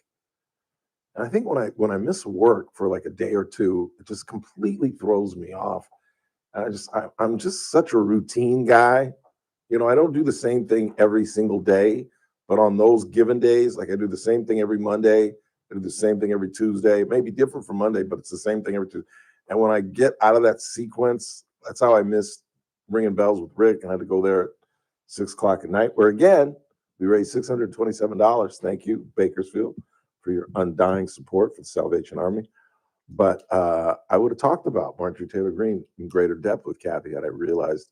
I thought we talked about it last Monday, but it was only just, it seems like it was a week ago that she announced this, and it was late Friday, right before we went off the air, apparently, or I would have led with that, but that's too bad. And again, I don't know if you've heard the news, if you were with us at 3:30 when we talked with Dr. Jeet Singh, just as her brother, Jack Schlossberg, announces that he is going to run for Congress. He's the grandson of John Kennedy. Tatiana Schlossberg, his sister, Caroline Kennedy's daughter and the president's granddaughter, announced that she has acute myeloid leukemia. It's a blood disease that is terminal. She's 35 years old. She has a 3.5-year-old and a 1-year-old. And she has a year to live at the age of 35. And it's beyond amazing. It is it's just the number of deaths, young deaths in the Kennedy family. It's one of the two. It's either you live to your 90s like Joe and Rose, the patriarch and matriarch of the family, or like arguably the worst member of the whole damn family, Teddy Kennedy, lived to be in his late 80s, or you die young, like John, like his son, like Bobby, like Helen. Helen, one of the sisters, was killed in a plane crash during World War II. Joseph, the oldest brother, who was supposed to be the president of the United States, that was the son that Joe Sr. was gearing to be the president. As I've talked about, whenever I talk about Joseph Jr. and John, Joseph was smarter. He got better grades. He was bigger. He was healthier. John Kennedy was a very sick man his entire life. John Kennedy had last rites read to him 3 times in his life. Once when he was very young, once as as like a teenager when he was, I think, at Harvard, or maybe it was at Choate before he went to Harvard, and once as a young congressman. 3 times he had the last rites, meaning he's about to die. And had he survived the shooting, I don't think he would have lived a long life. He had Graves' disease. He had Addison's disease. He was on steroids. He had a huge back problem from 109. just the number of weird deaths within the family. One of the cousins died skiing or playing football, and he ran into a tree, kind of the Sonny Bono-like death. And for this young woman to come down with this terminal disease, and then to talk to Jeet Singh and find out that it afflicts 1 in 100,000 people her age. And to be starting a family like that, and to learn that you're not going to see your daughter get married, and you're panicked that whether your children are going to remember you. And I just remember, I used to get in an argument with Larry Fields, local attorney, overall good egg, and former husband of Lois Henry. I don't know why I always say that.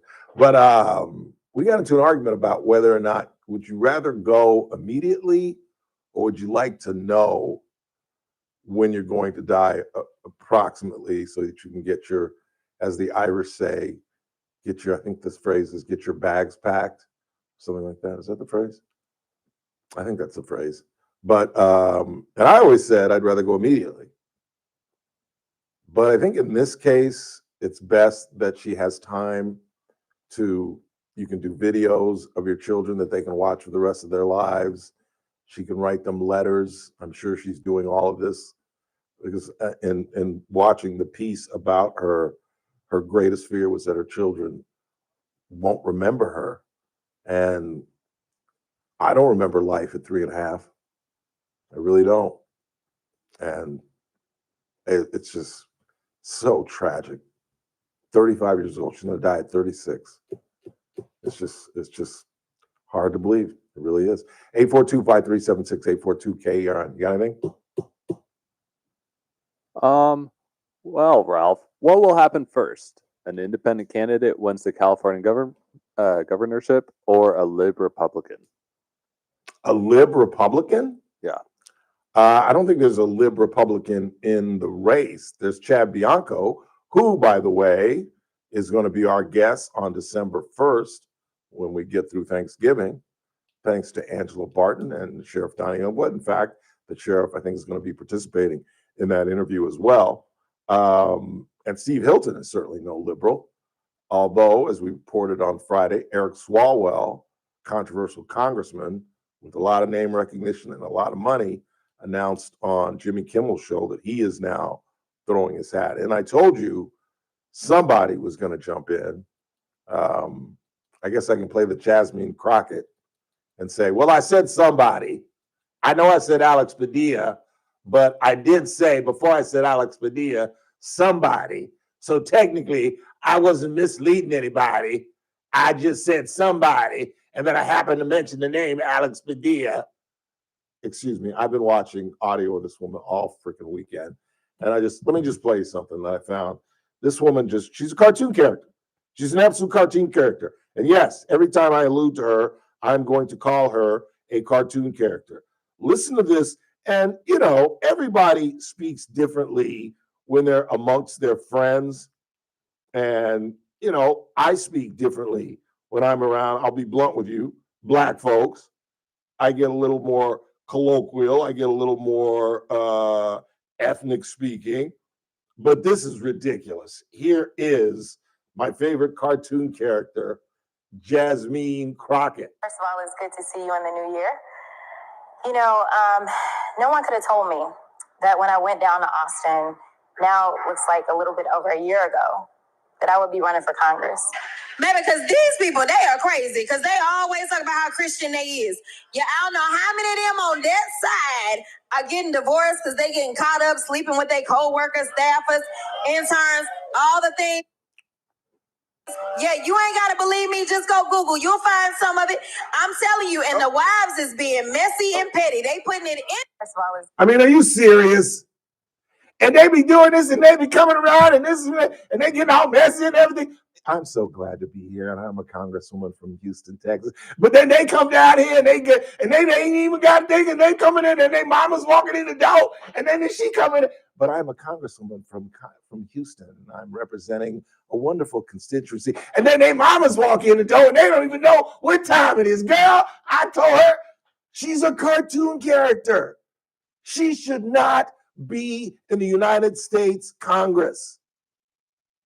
And maybe later in the show, I'll replay my favorite audio. And then they all will get money from a Jeffrey Epstein. Ronald Reagan, George Bush, Thomas Jefferson, they were all getting money from Jeffrey Epstein. What? He's a doctor in Manhasset.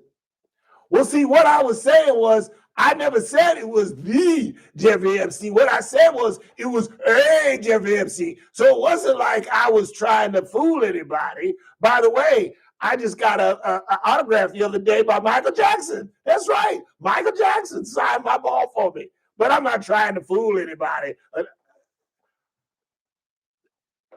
We have such an opportunity. This is the Democratic Party.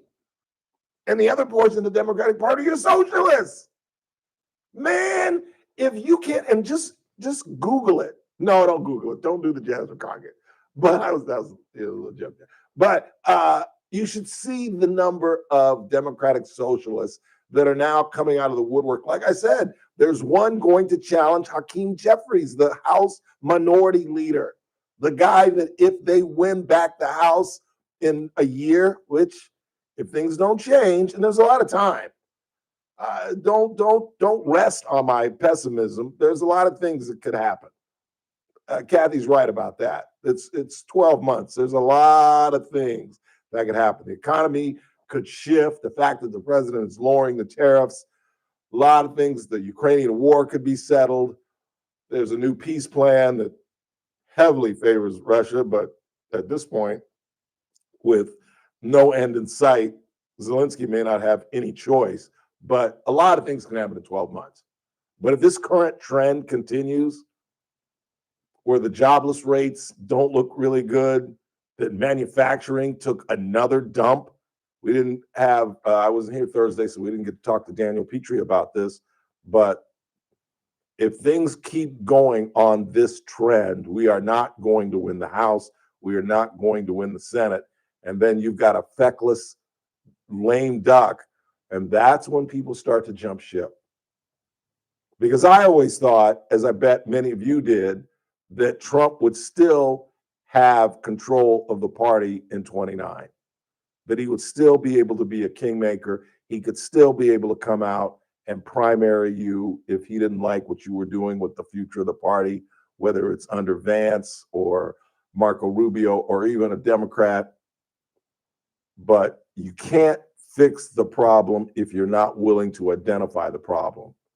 And there is a problem within the Democratic Party. We just lost a woman who I used to think was nutsy, cuckoo for Cocoa Puffs, but I think the Charlie Kirk assassination changed this woman. Things can happen like that. You know, imagine being very close to Charlie Kirk as she was, and somebody brings a phone to you on that day, and you see your friend getting shot in the jugular vein, almost like Dr. King. It might change who you are. And I think it did. And I think the disloyalty of the president, where he called her a lowlife over the weekend, is going to send messages throughout the party. Like, how loyal do I have to be to this guy if I say the wrong thing and he's going to come after me? Because if he can come after, you know, it's an old coach's trick. It's an old coach's trick where Phil Jackson would just take a day and yell at Kobe or Shaq or Michael Jordan and do it on purpose to send a message. And the message is, if Phil is going to yell at the greatest player that ever lived, if Phil's going to yell at Shaq and Kobe, the two best players in our franchise in 20 years, I better pick it up as the sixth man, because he's going to come. If he can come after those guys, imagine what he's going to say to me. And maybe that's the message that he's trying to send. That, look, I don't care how loyal you were. If you step out of line with me, I will stamp on you like a bug. And that goes well when your approval ratings in the high 40s and a majority of the country thinks it's going in the right direction. But when you're in the 30s And 71%, meaning many Republicans, believe the country is going in the wrong direction. And Cathy hails the fact that he's blowing up Venezuelan boats. That's not popular, not even in the Republican Party. Like, I don't think those are people fishing, but they're small-time cocaine dealers. Cocaine is not the issue in America right now. Cocaine ain't killing people right now. It really isn't. It's not a good drug to get on, and it's certainly something that'll lead to addiction, but it is fentanyl that is killing our young people, and that ain't coming from South America. I'm just saying.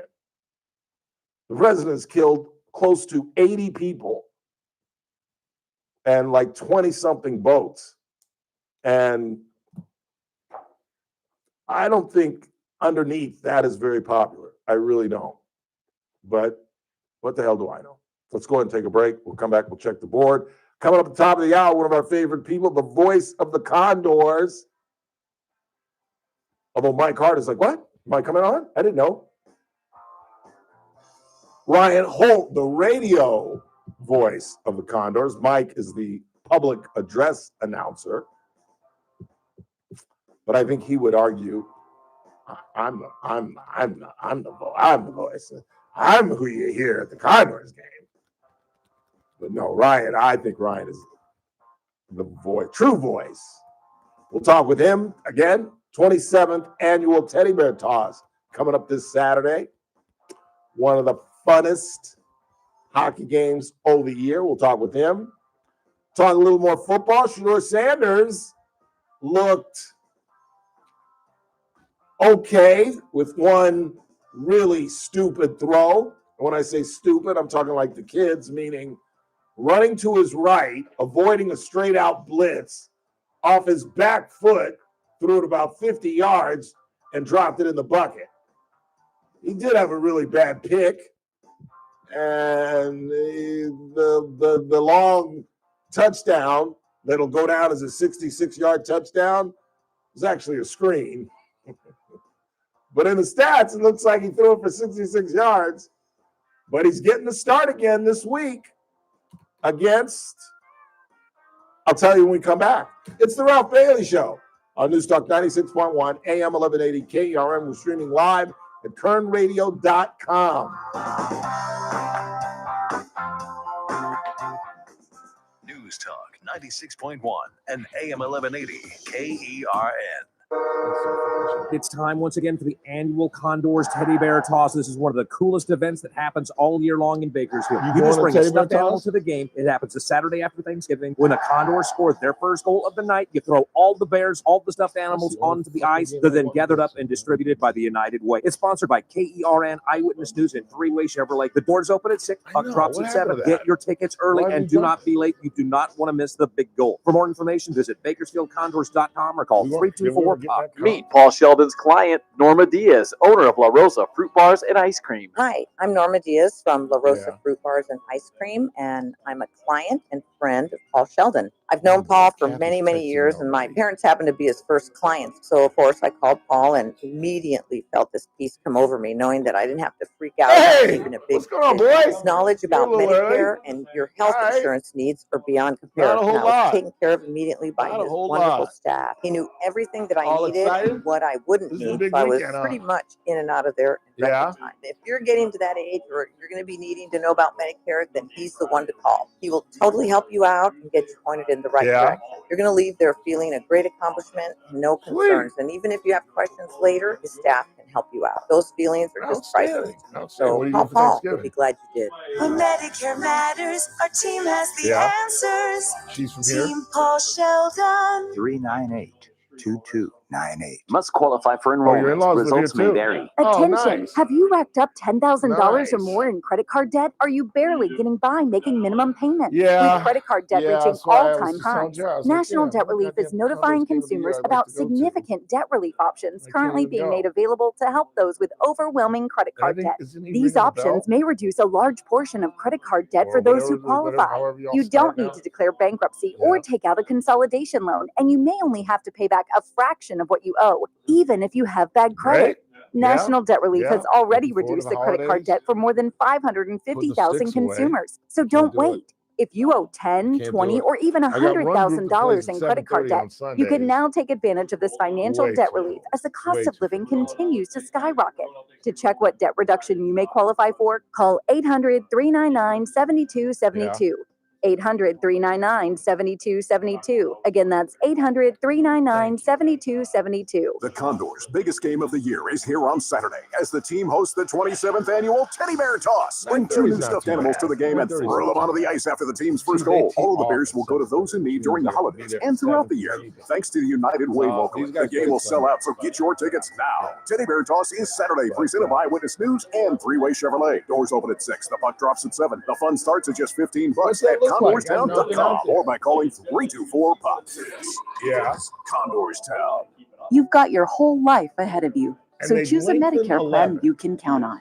And that's what you get with a Medicare Advantage plan from United Healthcare. With more than 45 years experience serving its members, United Healthcare has plans with low monthly premiums that fit your life today and as your needs change tomorrow. The Medicare annual enrollment period ends December 7th, so go to uhc.com/Medicare today. United Healthcare Medicare plans. It's Medicare coverage California can count on. The Clay Travis and Buck Sexton Show, live 9 to noon. Now back to the Ralph Bailey Show on News Talk 96.1 and AM 1180 KERN. Really? You hit the driver? Wow. Yeah, I think that's real fun. Speak of that. Well, now, at my age, you're right. I probably get driver. You're right. 842-537-6842 KERN. Cathy just texted me. I thought she was gonna yell at me for something I said. She said she was cracking up with my Jasmine Crockett impersonation. I've got some more Jasmine Crockett audio if you want to hear it. She's a joke. She's an absolute joke. Let me see the best of Jasmine.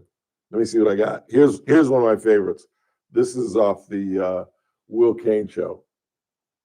Did you text with someone who is a registered sex offender? I mean, about what you should ask? I honestly know that he had never been convicted of any federal crimes at that time. But he had been in jail already.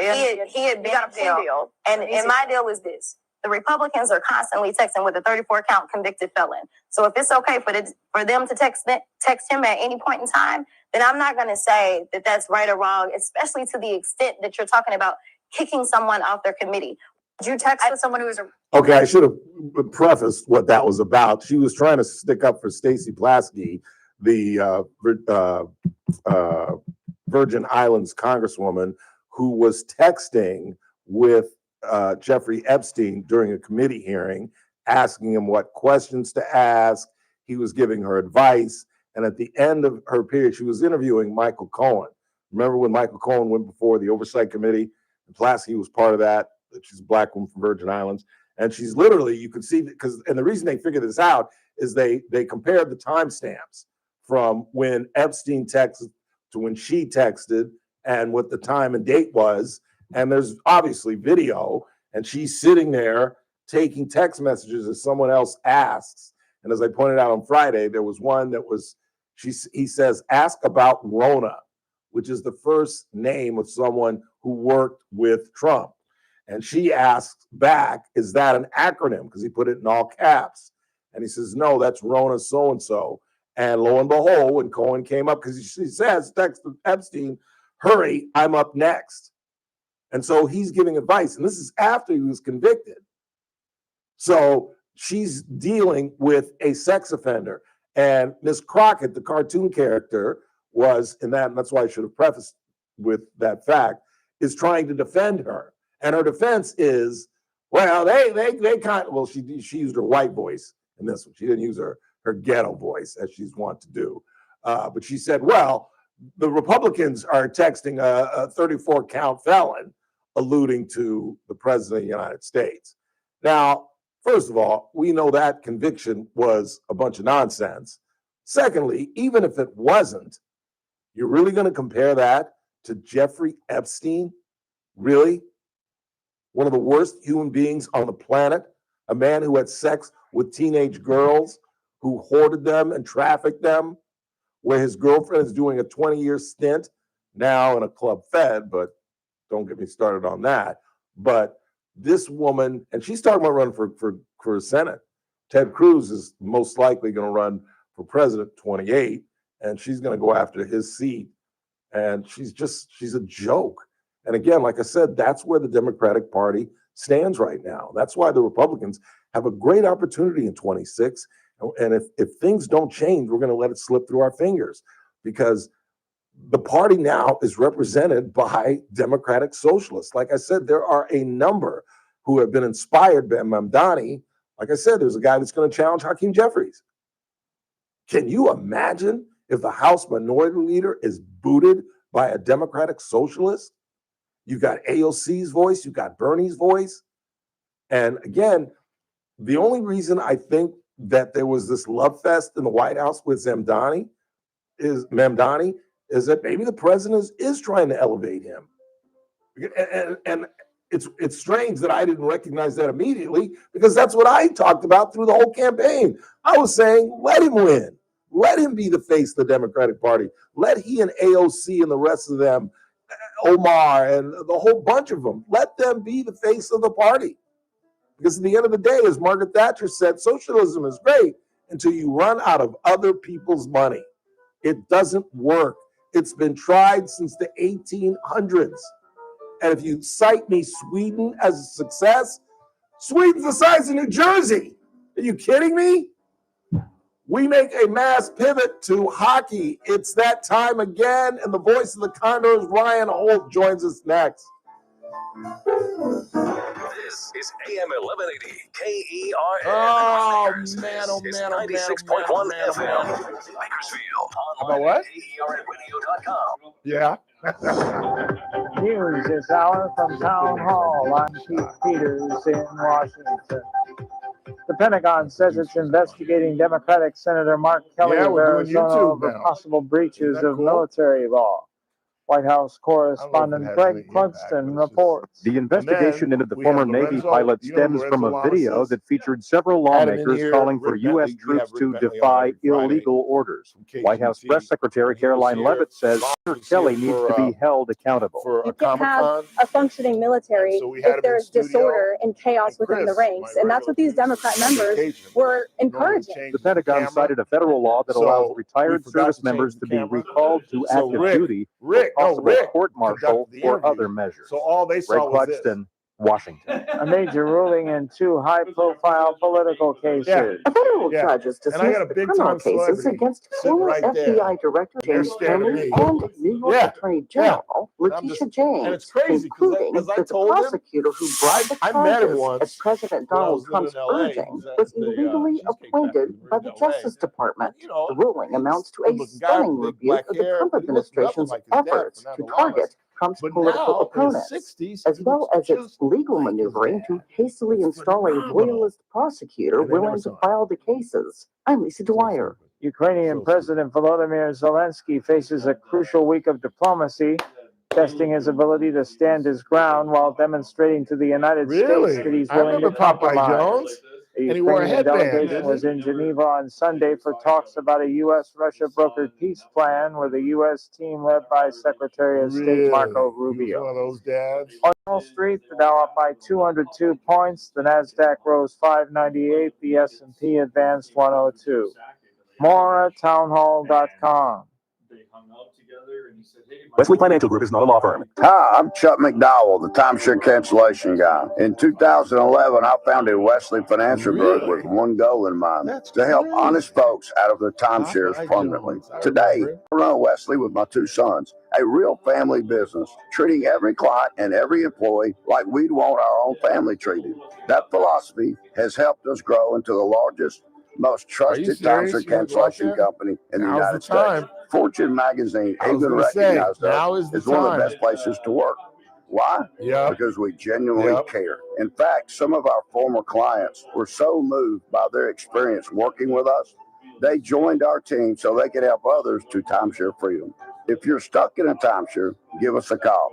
Let our family help your family. Call Wesley now for your free timeshare exit kit. 800-822-1716. 800-822-1716.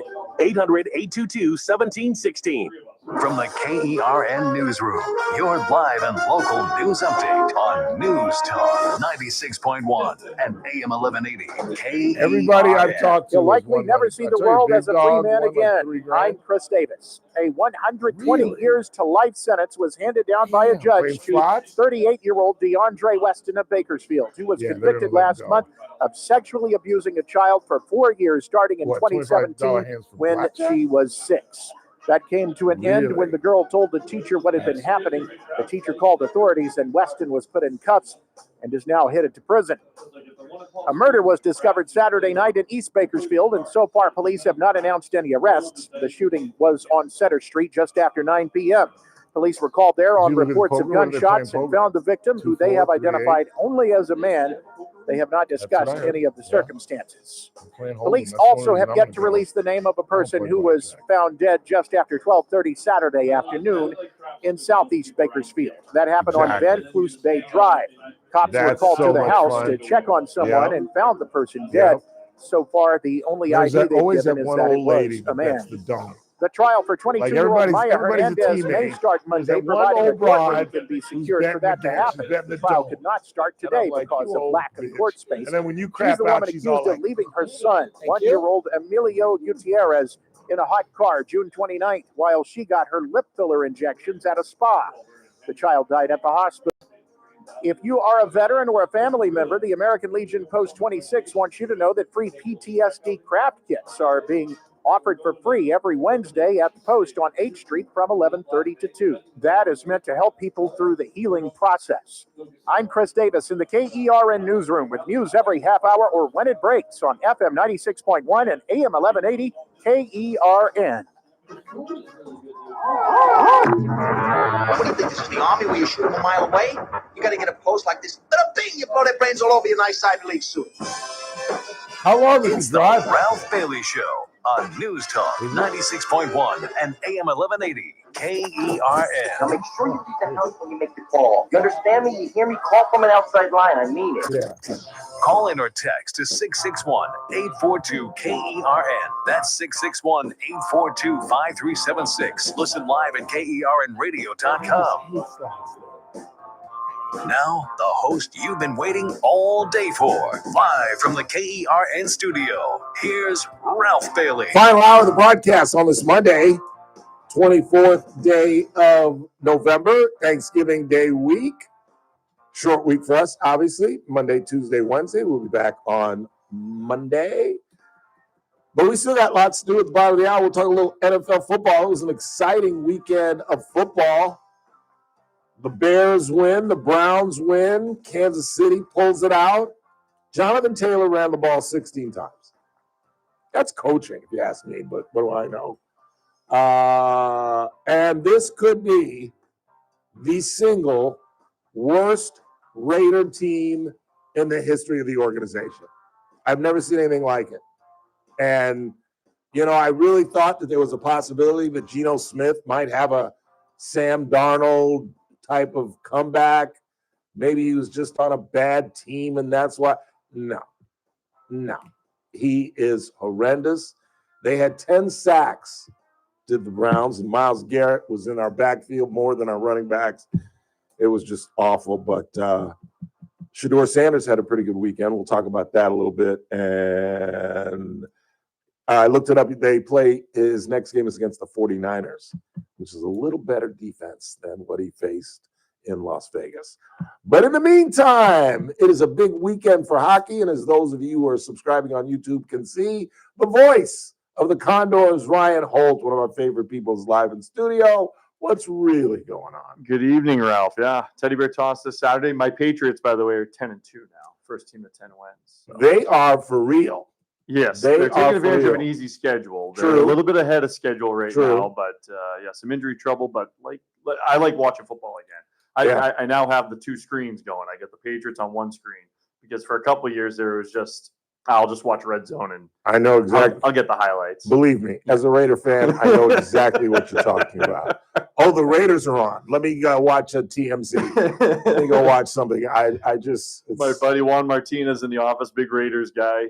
He says that he protects his mental health now on Sundays. Yeah, he went out and did some shopping this past Sunday. It's difficult to watch. It really is. I mean, it's no more Chip now, though. We might open it up a little bit. Thank you. No more Chip. Thank you. That Chip Kelly getting whacked. Yeah. Thank you. Did you know that Pete Carroll never fired any of his coordinators when he was in Seattle? Well, he won in one season, he's fired 2. Yeah.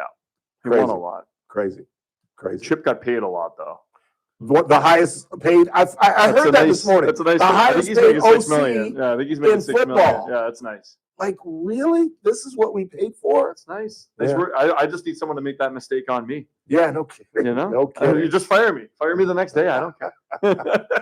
So before we get to the teddy bear toss, give us a little summation of the season so far. Yeah, it's been great. We haven't lost at home in regulation yet this year. So we've had 7 games at home, and everyone's left going home happy. So that's great. So, outstanding. Team's been we're a young team. We're very exciting. I like to say that we're a fun brand of hockey because we give up a lot of opportunities, but we score a lot as well too. So from a casual fan perspective, you're going to get your money's worth because there's going to be a lot of goals one way or the other, and usually we're the team scoring a lot of goals. So it's a fun, offensive-minded team.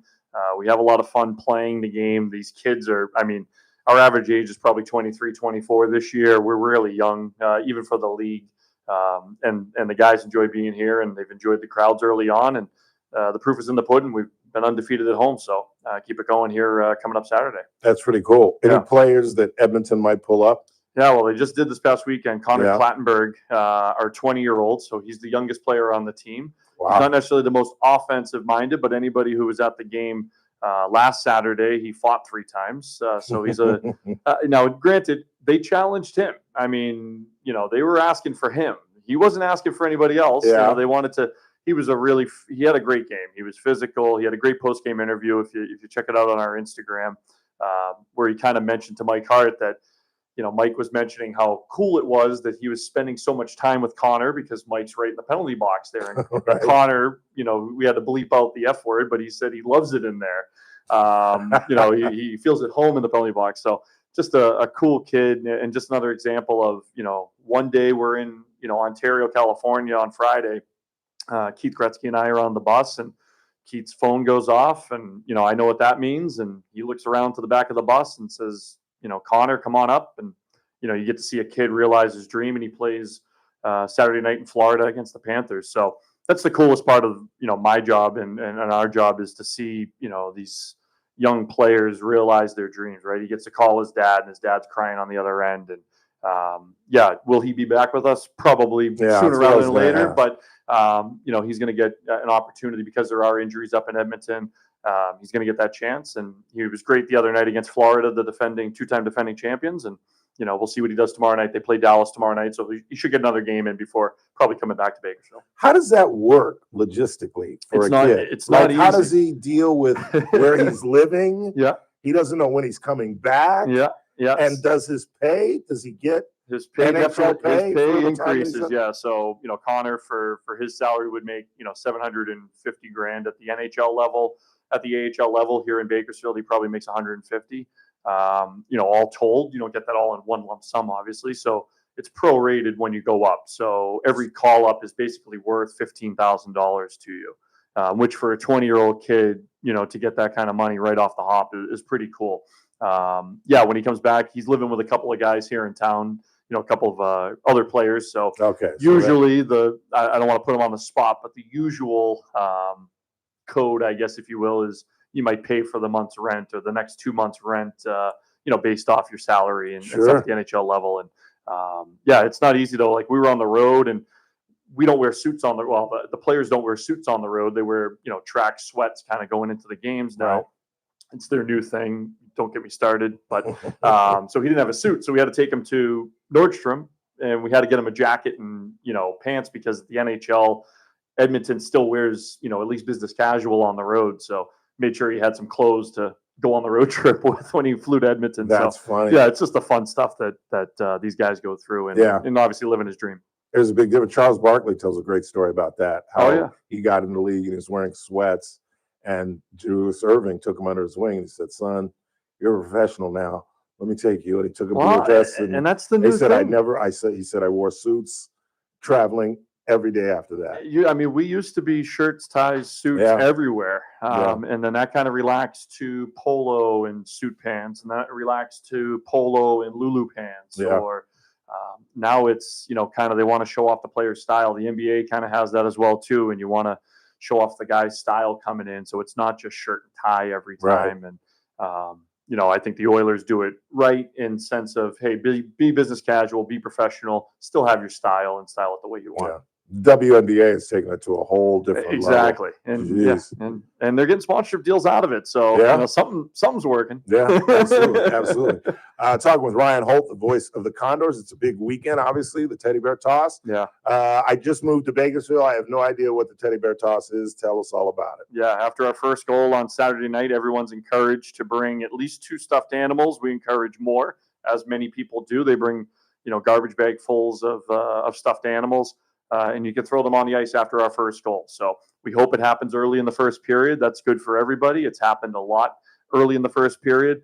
We'll collect all the bears. We've been partnered up with you guys and Three-Way Chevy for years. But to be able to, get the Bears to United Way here in town, we'll count them on Monday. We've had over 170,000 bears all time, which is incredible. That is. And then all of those bears on Monday will go to roughly 60 to 70 various agencies here in town, also around Kern County as well. So police departments, fire departments, hospitals, child care centers, service centers, boys and girls clubs, all of those type of nonprofit facilities that might take in kids in times of crisis, but also give kids, maybe a bear or stuffed animal during the holidays, right? When maybe they're not as fortunate as so many of us. So the bears are used all throughout the year. Our goal is to bring as many smiles on kids' faces as possible. And, other teams, may pre-purchase bears or maybe, add to their totals just to make themselves look good. This is all organic from Condorstown and from Bakersfield and the surrounding areas. And this is not just a hockey game. It's a community event more than anything. And we're just a vehicle through which everyone's able to have a great night on Saturday. Yeah, it really is a fun evening. It really is. And to be honest, it's so cool. Like, we don't have to sell it anymore. There's no selling, and it's not it's a date that people circle on their calendars. And we specifically have put it on the first Saturday after Thanksgiving because kids are home from college or traveling families are coming back into town. And maybe this is your only week in Bakersfield if you're, visiting from out of town. And then likewise, if you're with your families on Wednesday, Thursday, Friday, you're like, man, we got to get out of the house. We got to go do something. Saturday is a perfect opportunity. So it's just a cool event. The smiles on kids' faces, throwing bears over the glass and trying to throw it as far. The bear repelling from the rafters, and the joy on the players' faces themselves too, because they want to be the one that scores the goal. Right. They're excited for it, and at the end of the day, it all goes to a great cause, and it's really fun. So. Can't wait for it. It gets exciting every year, and it's just another kickoff to the holiday season for us. In almost 3 decades, have the Condors ever been shut out? We don't mention this, Ralph. Actually, my boss sent something today. Said we should probably have a backup contingency plan if we're going to a shootout 0-0. At least he said 0-0, so we're at least had a chance to win the game. Yeah. Exactly. No, we haven't. We've gotten late in the third, probably a little too close for comfort. But we thankfully haven't. Knock on wood. But we have again, like I mentioned, a really offensive team, really fun team. So I have a feeling we'll be okay on Saturday. Yeah. And then obviously, you want to get the Bears out. You want to get them collected. We'll throw them in the three-way Chevys, and then we'll get back to winning the hockey game too, which is always a fun part too. So you want to throw the Bears, but you also want to win the game as well too. And who are they playing? Henderson, Silver Knights. Ooh, so yeah, cool. So we get the Vegas guys coming in. They're actually playing Friday night in Ontario, so they should be a little more travel wary. We're off all week, so we just have practice here this week. Which is rare. Yeah, which is rare. We're usually on the road somewhere on Friday. So thankfully, thanks to the schedule makers, I know my wife is excited that I'm actually home on Thanksgiving. Nice. I don't know if she'll be excited I'm home on Friday, but she's home at least for Thanksgiving. And then well, she won't be home on Friday. Exactly. Black Friday, she'll be out. She'll be out shopping. You kidding? Yeah, so we're thankful to be home. First and foremost, I know the guys are, and we should be rested and ready to go on Saturday night. Yeah, well, it's an exciting time. It really is. I wish I was going to be in town, and I'm going to post my video from about 3 years ago. I got some great video. It's awesome. Like it really is cool, whether you've seen it once or whether you've seen it 27 times. This is number 15 for me now. And it's my most anticipated goal call of the year. It's the one I can't mess up. I need to make sure it's okay. Right. So it adds a little extra juice to the night, which is always great because once you get into the season, games kind of run together, right? Sure. So anytime you can add a little juice to a night, it always makes it special. And it'll be a capacity crowd. We do have some tickets available, though. Great seats are still available at Conderstown.com. So scoop them up while you can. Get there early because the goal might happen 5 seconds in. You never know. Exactly. You never know. We don't want you to miss the goal. So get there early. We get the tree lighting out front with Mayor Karen Go. What time is that going on? That'll start at 5. So, cool. If you want to hang out on the plaza, we'll have all sorts of stuff out there. You can hang out from 5 to 6 and then come on inside at 6 o'clock for the game at 7. So puck drops at 7. So 7 o'clock. Yeah, get there early. It'll be a packed house. So we're warning you. It's cool that it's a packed house, but again, with the packed house comes extra time for parking, extra time for getting in, and it's just fun to see all the Bears and all the kids, bring them all in and throw them on the ice. Yeah.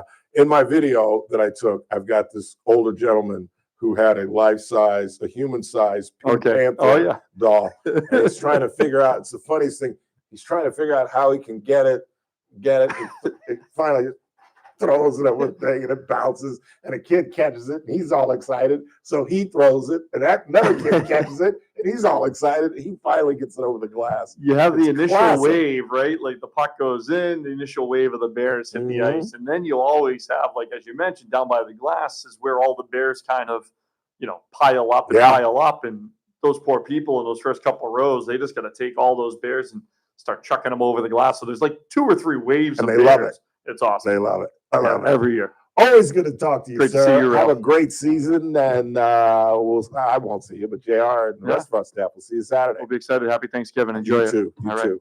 Ryan Holt, everybody. Quick timeout. Coming right back, wrapping this thing up.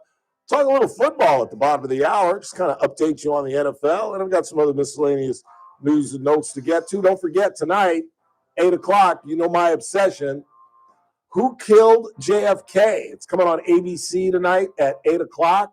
I gave you my theory on Friday, the day before the 62nd commemoration of the death of John Kennedy. I'm telling you, CIA and the Mafia. Just saying. Quick timeout. We're coming right back. It's DR. Don't laugh at that. I'm serious. I'm with you. Are you a believer, or you think Lee Harvey was the lone shooter? Lee might have took the shot, but there was somebody else involved. Thank you. See, listen to this man. Quick break. We're coming right back. Don't go anywhere. That was great. That was very cool. News Talk 96.1. Yeah, I've been obsessed with this thing, man, since I was in 6th grade. When I first saw the film, so it looks like Prop 50 is going to pass. That's fine. I respect the process. I might not agree with the outcome, but I at least respect the process. The problem is Democrats still have to win elections next year. They couldn't flip Valadeo's seat, and that district has been Democrat for a long time. So this isn't over. They might have won Prop 50, but they still need voter turnout, which is a problem for them, and they still need to win congressional races. And it's a great story. Weekdays at 2 p.m. Yup. It's that man again, Ralph Bailey for Adaptive I'm so glad Networks. I'm not the Are only you a nerd? business owner who feel that your IT company just treats you just like another ticket number? Well, at Adaptive Networks, exceptional customer service isn't just a promise. It's how they do business every single day. Hey, When next time you guys want to you're stick in the actually ground, give me a talking to call. a real person who knows your You guys wanna name, play understands with your golf. business, and You a bottle genuinely or something? cares about solving I'll your get out there. problem. No Yeah, phone I'd trees, love no to. run around, no attitude. From the moment often you you guys become a play. client, you'll experience the difference that comes from working with a company that puts customer service first. And no one knows that better than the folks here at American General Media, because we've teamed up with Adaptive Networks. Ready to experience IT support the way it should be? Call Adaptive Networks at 661-241-0638 or visit adaptive-net.com today. Have a good Thanksgiving. Adaptive Networks, where great technology meets even greater customer service. The annual enrollment period for Medicare is here. Oh, you should let That him in. means that it is time for you to select your Medicare plan for 2026. This annual enrollment period, choose a name you already trust. No, he Select Kern Family Healthcare Medicare, D-SNP, a new option for people who have both Medicare and Medi-Cal. For over 29 years, Kern Family Healthcare has been a trusted name in Medi-Cal. Now, we're here to support your Medicare journey too. Call 1-866-661-3767. Again, that's 1-866-661-3767. Or visit www.kernfamilyhealthcare.com/Medicare to learn more and enroll. Start your Medicare journey with local care you trust. Choose Kern Family Healthcare. Kern Family Healthcare Medicare is an HMO D-SNP plan with a Medicare contract and a contract with the California Medicaid program. Enrollment in Kern Family Healthcare Medicare HMO D-SNP depends on contract renewal. Oh no, stomach issues again? Stomach issues? Who are you? Your pancreas. I could be the real reason for your diarrhea, gas, bloating, stomach pain, or loose oily stools. I thought it was my stomach. People often do, but any of these symptoms could mean having a condition called exocrine pancreatic insufficiency, or EPI. With EPI, the pancreas doesn't release enough enzymes to break down food, but EPI is manageable. Use the symptom checker on identifyepi.com and speak with your doctor. That's identifyepi.com. Sponsored by AbbVie. Here's a tale of Becky. Didn't know what to do with new meds prescribed and no real cost clue. She squinted at prices, that can't be right. Then tapped GoodRx and saw the light. She can get a deal. Book telehealth if she feels. Learn about those meds without any stress. That one little app does all the rest. Even my horse downloaded it. Dang, save time and money on prescriptions. Check GoodRx. GoodRx is not insurance. You're listening to The Ralph Bailey Show. Catch me weekday morning 6 to 9 a.m. on First Look with Scott Cox, News Talk 96.1 and AM 1180 KERN.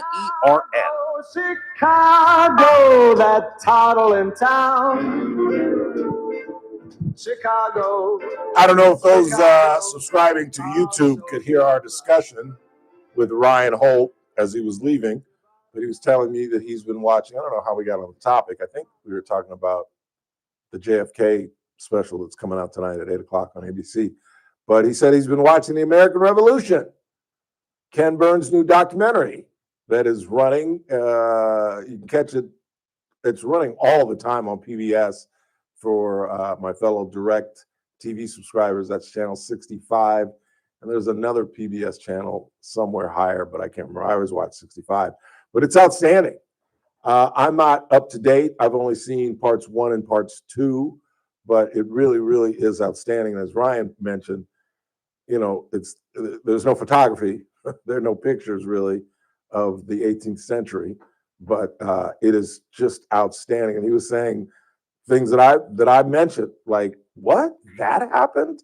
And just the miracles that were all parts of the American Revolution, just things that couldn't have happened, you know, Saratoga and Concord, and just some of the defeats that could have just killed the morale of the entire Continental Army, and Washington with his just undying leadership, and the fact that you didn't realize how young he was when this whole thing started. Really, if you watch it, you find out that the revolution really began in like the 1750s, when Benjamin Franklin was one of the first to say, because again, as I talked about when I first started talking about this documentary and our history, is that the colonies were like separate countries. We were not one nation. We were a bunch of pilgrims that came here, landed, took our territories, created our states, and, you know, obviously because of travel, people weren't going from Delaware to Georgia.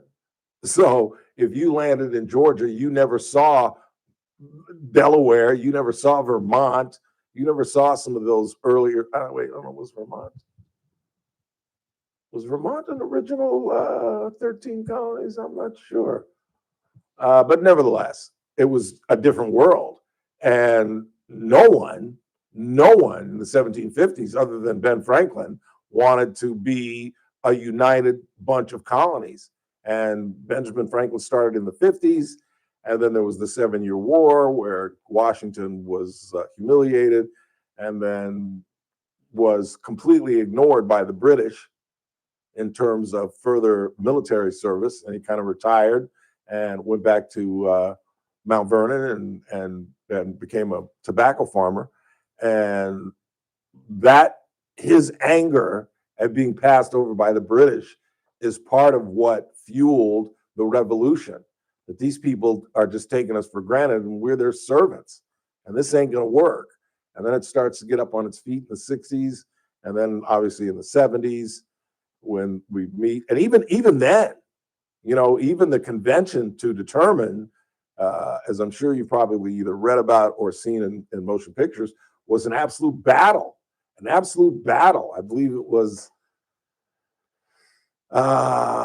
New York and I think Delaware that were two, and South Carolina. My daddy's home state of South Carolina were ones that were like, no, we got a good thing going with the British. Yeah, we've had some issues and blah, blah, blah. And then there's the Tea Party and the representation and all that nonsense. But it's absolutely fascinating. And if you haven't been able to check it out, just DVR it. Just do what I do. And next time you see it up on program, just hit DVR. There's like the one DVR where you can record the show from 7 to 8. And then if you hit it a couple of times, it'll record every time it pops up. So that way you can get, I believe it is a 4-part series, but it might be longer. Again, like I said, I've only gotten past, in fact, I'm not even through the second part, but it's absolutely fascinating. It really is.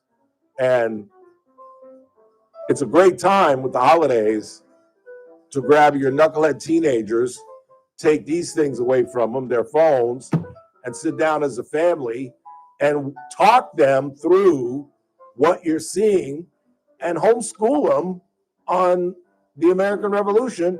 Because I'll tell you, they'll learn more from Ken Burns than they will in school. Just saying. Final half hour of the broadcast. Don't go anywhere. News Talk 96.1 and AM 1180 KERN.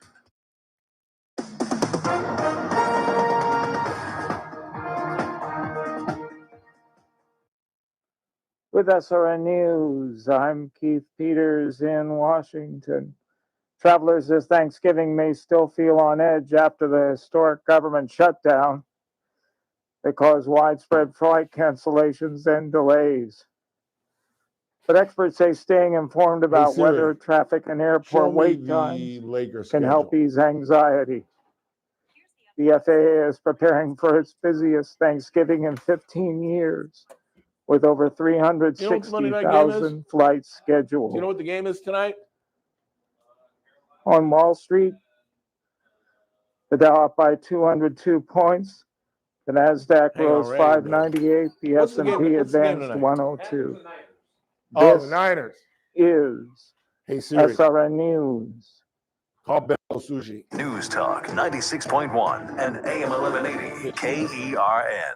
From the KERN Newsroom, your live and local news update on News Talk 96.1 and AM 1180 KERN. I'm Chris Davis. 2 weekend deaths being investigated by Bakersfield PD.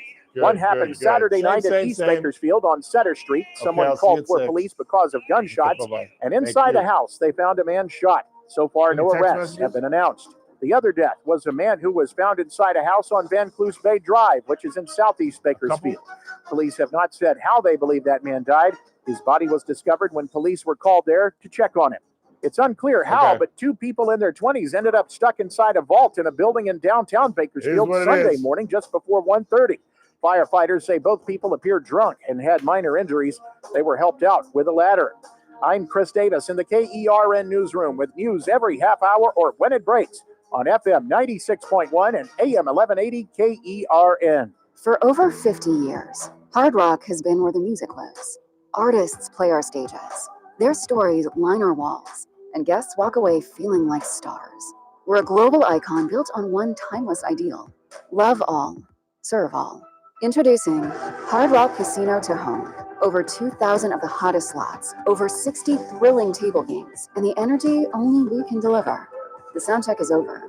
Now open. Concerned about your gambling? Call 1-800-GAMBLER, 426-2537. Gun safes on sale. TNT Liberty Safes Black Friday sale is happening now all month long. TNT has the Centurion 24 that holds up to 24 long guns for $899. Or the USA 50 that holds up to 50 long guns for $1,999. TNT also has many scratch and dents and closeouts in stock while supplies last. Go to TNTLibertySafe.com and check out TNT's Black Friday full lineup of American-made gun safes. Or stop by TNT showroom at 6201 Knudsen Drive, 2 doors north of Hotels. TNT, saving lives one safe at a time. Start your day right. First Look with Scott Cox, 6 to 9 a.m. On the Tuesday edition of the First Look program, we'll talk water with the best in the business. That'd be Lois Henry from sjvwater.org. Scarlett Sabin will be joining us from the Ronald McDonald House, and we'll have news and traffic and, yes, weather. It's all happening 6 to 9 right here on News Talk 96.1, streaming live on the internet at kernradio.com. First Look with Scott Cox, 6 to 9 a.m. News Talk 96.1 and AM 1180 KERN. I'm JR Flores. Catch my show, The JR Show, weekdays at 2 p.m. Now, back to the Ralph Bailey Show on News Talk 96.1 and AM 1180 KERN.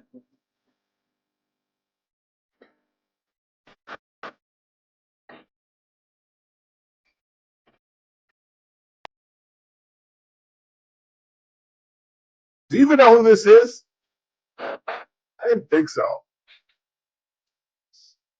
The name intrigued me. The Muskrats.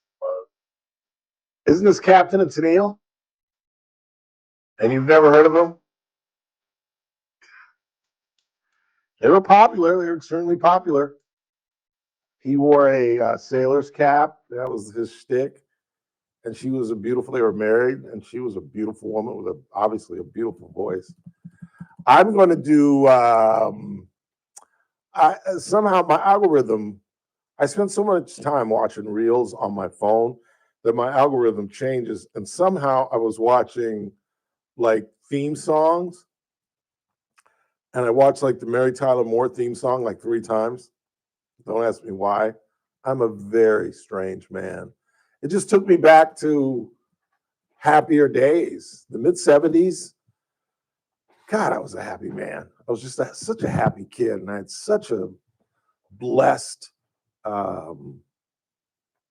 childhood. And that's why I thoroughly believe that God has a sense of humor, because I remember thinking as a teenager how horrible my life is. You know what I'm saying? I mean, not how horrible. I knew I was fortunate. I was going to private school. My father made a good living.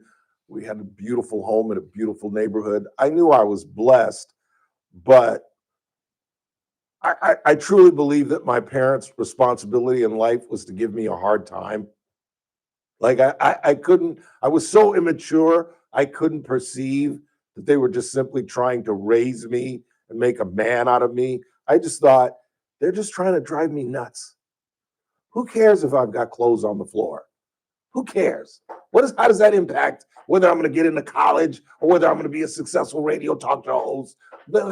And then, walk into my living room now and, well, there's probably clothes on the floor. Maybe not my living room, but certainly my bedroom. And I just walk right by it. I didn't learn anything from my childhood. But now, as an old man who's got about 15, 20 years left in life, it's just to think of that era, it was just such a cool time, going to movies. Like that was like the thing, like a Friday night, going to dinner and then going to see a movie. That was like a big deal back in the 70s. And all the movies were great. And you knew every movie that was nominated for an Oscar. You knew every actor who was nominated for an Oscar. Now the Oscars come up, I can't name 1 or 2 films at best. At best. and don't know any of the actors. There was a time where I could have made money on a game show. Now I would make a fool of myself. They do pop culture or just motion pictures of the 21st century. I'd be like, I'm gonna. 842-537-6842 KERN. Who you got, Dawson? I got Chad on the line. Chad, you're on the Ralph Bailey Show. Hey, Ralph. Hey, Chad. How are you doing? I'm outstanding. How are you? I'm great. Good. Of course, it's a parent's job to give their kids a hard time. My kid, pretty much like you were as a kid growing up, he's going to private school. But the only difference is I just got him back home today.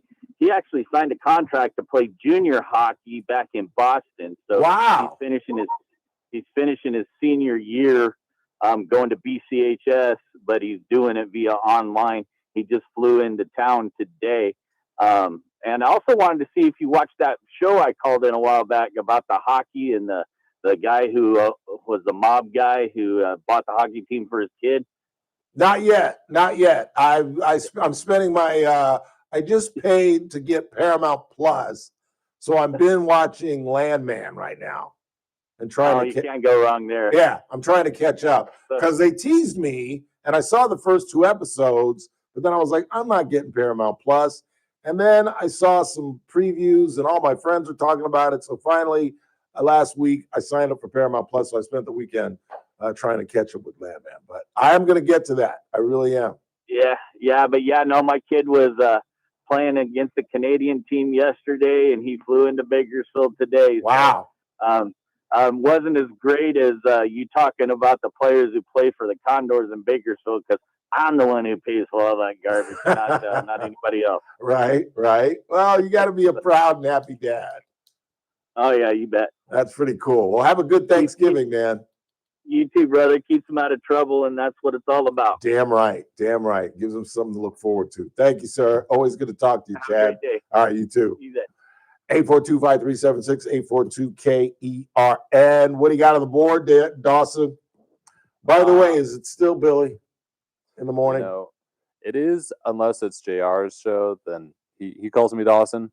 But dude, Scott's you show, need to just Billy. pull Scott to the side and just say, Mr. Cox, with all respect, sir, my parents would really be happy if they could listen to the show and hear you refer to me to the Christian name that they both gave me. Do people do your friends say, dude, that's not you? I was at church, and a lady who I hadn't met before came up, and she said, I know your name may be Dawson, but to me, you're Billy. Really? Well, maybe it's something that'll catch on. Maybe Cox is giving you a whole new persona. I just think it's so silly. But anyway, what do you got on the board? Ralph, what's sad about Crockett is that she's very highly educated, and before she was in Congress, she didn't speak like that. It wasn't until she became a public figure that she started talking like that. Yeah, she's a caricature. I call her a cartoon character. And she's, like I said, you don't rise to the level of Congress by being stupid. Even George Santos was not stupid. Okay? He was an intelligent man. But you can let me start again. Bailey explaining Jasmine Crockett, take 2. You can be incredibly intelligent, and you've got to assume that to rise to be one of the 435 in the United States House of Representatives, you have to be intelligent. But at the same time, you can be stupid. You can be incredibly stupid and make stupid decisions and do stupid things with an incredibly high IQ. George Santos was an intelligent man who made ridiculously off the chart stupid decisions. Jasmine Crockett is in that position. The woman passed the bar. She's an attorney. So clearly, educationally, she's intelligent.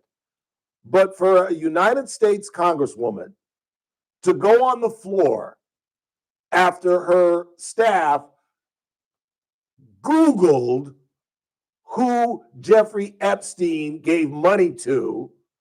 They give her a list, and she runs to the House floor and starts reading George Bush's name, Mitt Romney's name, the Republican National RNCC, the Republican National Congressional Committee, Lee Zeldin, and goes on this spiel about how Jeffrey Epstein gave them money, which was true, but it was a doctor in Long Island.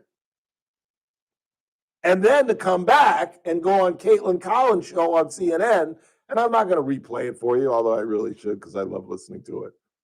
Well, yeah, I am. Yeah, you know I am. Yeah, you know I am. The explanation, and what do I say? It's never the mistake you make. Because think about it. If the mistake that if you make a mistake and that ruins you, we'd all be screwed. We're all flawed. We all err. But some of us take account for our mistakes. Some of us apologize for our mistakes. And some of us own it. And then there's the Kamala Harrises of the world, that if you read her book, everybody conspired against her to lose. She was on a panel the other night. Well, I'll play that for you too. I got nothing to do. We got a couple of minutes left. I'll play that for you as well.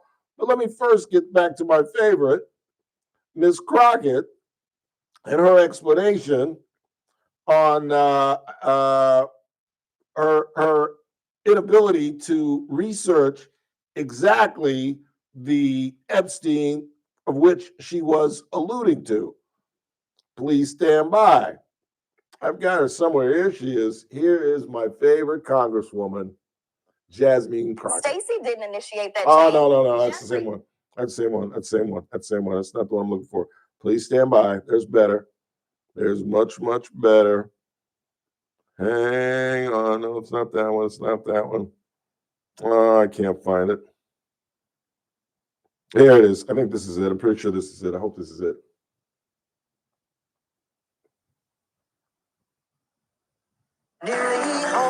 Oh, there's an ad. Sorry. I feel like I'm suffocating. Oh no.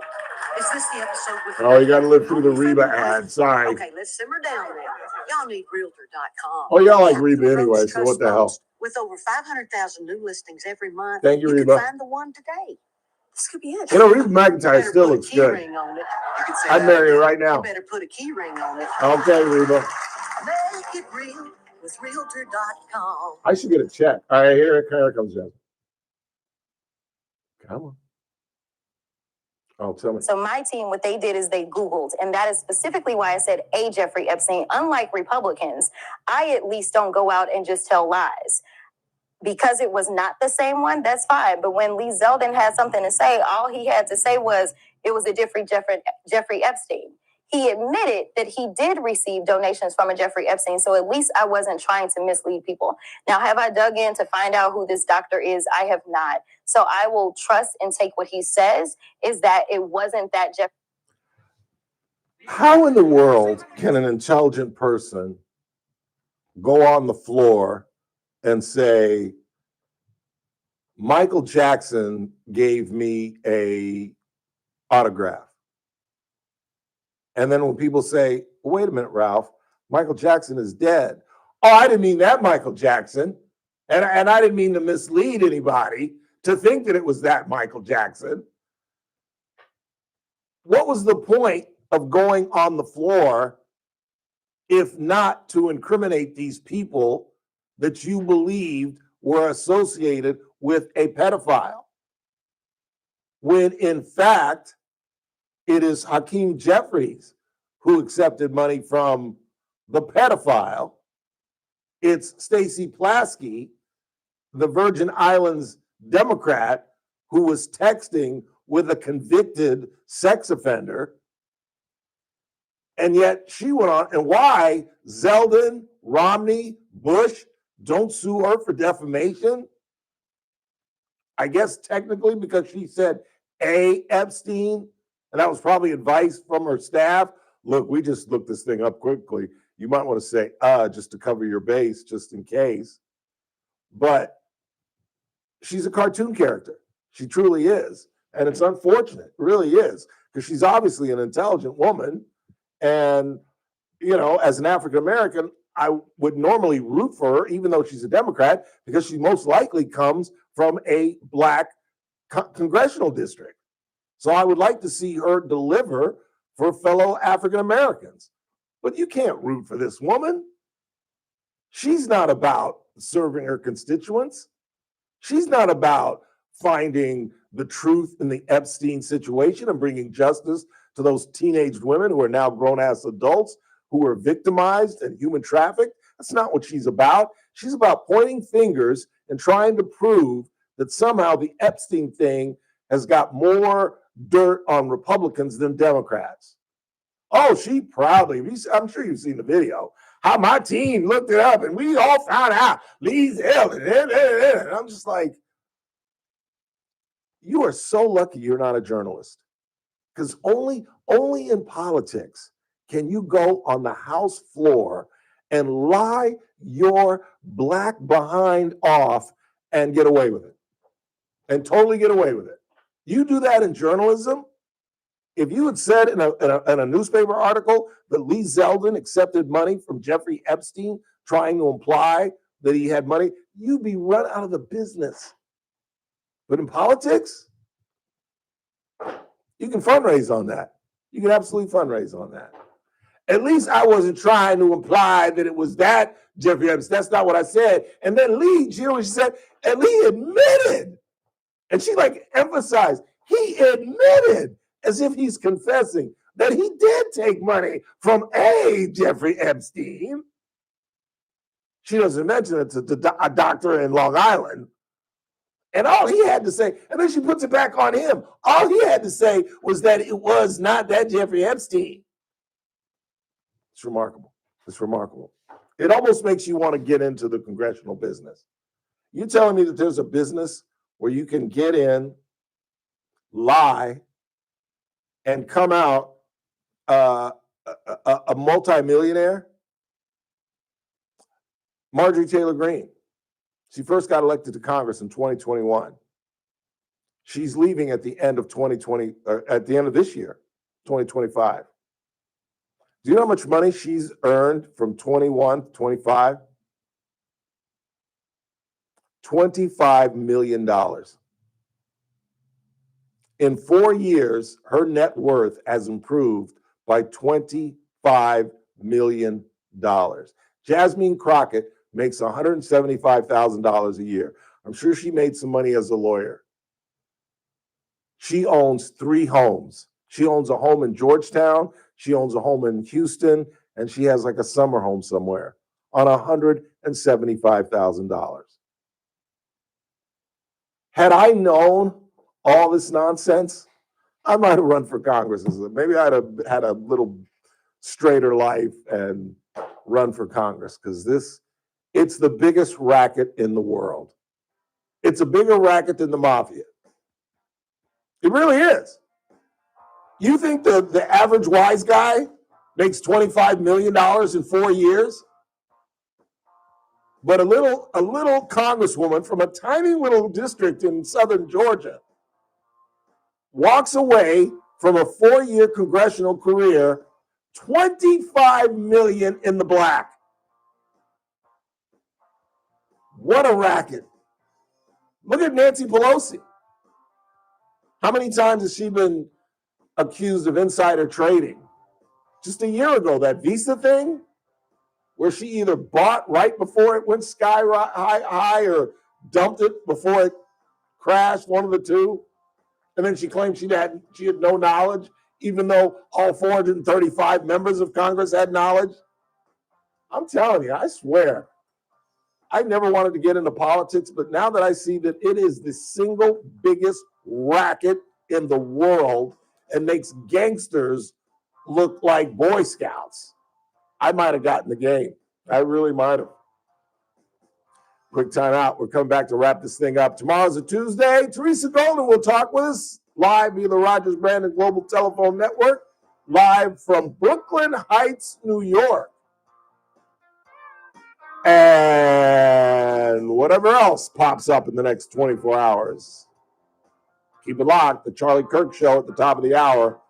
In the meantime, it's TRBS on a cold Monday night. Right here on Newstalk 96.1 and AM 1180 KERN, where we're streaming live at kernradio.com.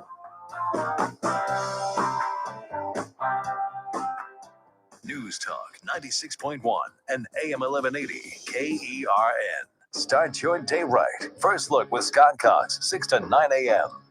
On the Tuesday edition of the First Look program, we'll talk water with the best in the business. That'd be Lois Henry from sjvwater.org. Scarlett Sabin will be joining us from the Ronald McDonald House, and we'll have news and traffic and, yes, weather. It's all happening 6 to 9 right here on News Talk 96.1, streaming live on the internet at kernradio.com. First Look with Scott Cox, 6 to 9 a.m. News Talk 96.1 and AM 1180 KERN. Hey, I'm Mike Slater. My dad passed away at the age of 63. It's out of nowhere. Had a stroke. Super hard, obviously, for the whole family, but my dad had life insurance. This is why I have life insurance for my family, for my wife, and 4 kids. And the best place to get life insurance is ethos.com, because you can do it in 10 minutes. And there's no medical exam and no blood test, just a few health questions. Get life insurance in 10 minutes so your family is protected. Ethos, ETHOS, ethos.com/Mike. The holiday season is always more jolly with Prize Picks. Every sport, every play, every stat matters just a little more. On Prize Picks, you simply pick 2 to 6 players, choose more or less, and watch your lineups light up like the holidays. Download the Prize Picks app today and use the code ROAM and get a $50 bonus credit instantly in lineups when you play $5. That's code ROAM on Prize Picks to get a $50 bonus credit instantly in lineups when you play $5. Win or lose, you'll get $50 in bonus credit in lineups just for playing. It's guaranteed. Prize Picks, where it's good to be right. You do have to be present in certain states. Visit prizepicks.com for restrictions and details. Must qualify for enrollment. Results may vary. Attention! Have you racked up $10,000 or more in credit card debt? Are you barely getting by making minimum payments? With credit card debt reaching all-time highs, National Debt Relief is notifying consumers about significant debt relief options currently being made available to help those with overwhelming credit card debt. These options may reduce a large portion of credit card debt for those who qualify. You don't need to declare bankruptcy or take out a consolidation loan, and you may only have to pay back a fraction of what you owe, even if you have bad credit. National Debt Relief has already reduced the credit card debt for more than 550,000 consumers. So don't wait. If you owe $10,000, $20,000, or even $100,000 in credit card debt, you can now take advantage of this financial debt relief as the cost of living continues to skyrocket. I would go to check what debt reduction you may qualify for, call 800-399-7272. 800-399-7272. Again, that's 800-399-7272. It's that man again, Ralph Bailey for Agape Air. You know, when the air just isn't right, call the team that gets it done right. That's Agape Air, keeping homes comfortable for 18 years, locally owned and always professional. And who knows better than I? They serve my complex. From smart thermostat help to service requests, repairs, replacements, and preventative maintenance, Agape Air is prompt, knowledgeable, and delivers quality you can trust. Don't sweat it. Call Agape Air at 661-399-6600 today. Agape Air, comfort you can feel, service you can trust. You've got your whole life ahead of you, so choose a Medicare plan you can count on. And that's what you get with a Medicare Advantage plan from United Healthcare. With more than 45 years' experience serving its members, United Healthcare has plans with low monthly premiums that fit your life today and as your needs change tomorrow. The Medicare annual enrollment period ends December 7th, so go to uhc.com/Medicare today. United Healthcare Medicare plans. It's Medicare coverage California can count on. The Charlie Kirk Show, weekdays at 6 p.m. on News Talk 96.1 and AM 1180 KERN. Now, back to the Ralph Bailey Show.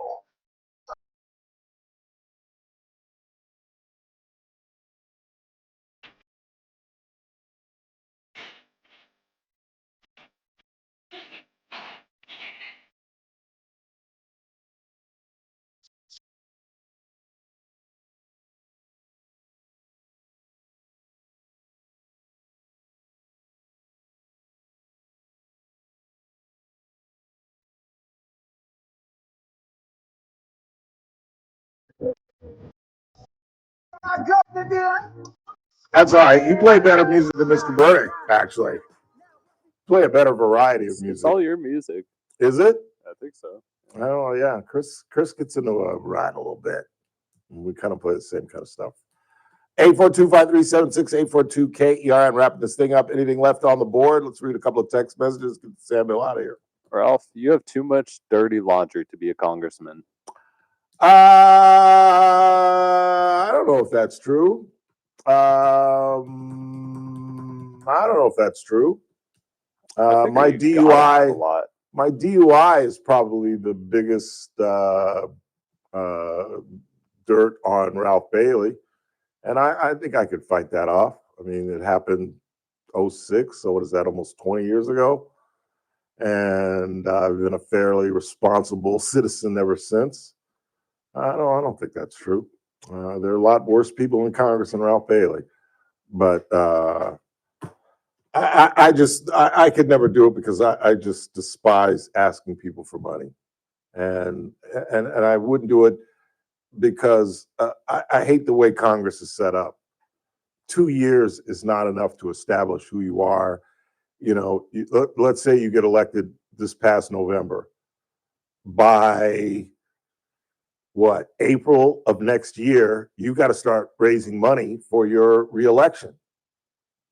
You got a 2-year term, and half your term is spent trying to get reelected. And I certainly could never win a statewide race, but I don't think I'm that bad a person that I couldn't serve in Congress. But thanks for the confidence. I appreciate that. And you don't know me. Don't act like you know me. The worst thing you know about me is the DUI, and that's about it. And if that kept people out of Congress, it would be empty. Let's say, what else you got? One more. After end of the year, Margie Taylor Greene will get her lifetime health care and also her pension. That's why she's waiting until the end of the year. Well, she's still got a year left on her term. I found that bizarre. I didn't realize that they're going to have a special election down in Georgia in January. But it's a bizarre departure. No one saw this coming. And now the question is, what's next? She's ruled out running for president, which I thought was a possibility.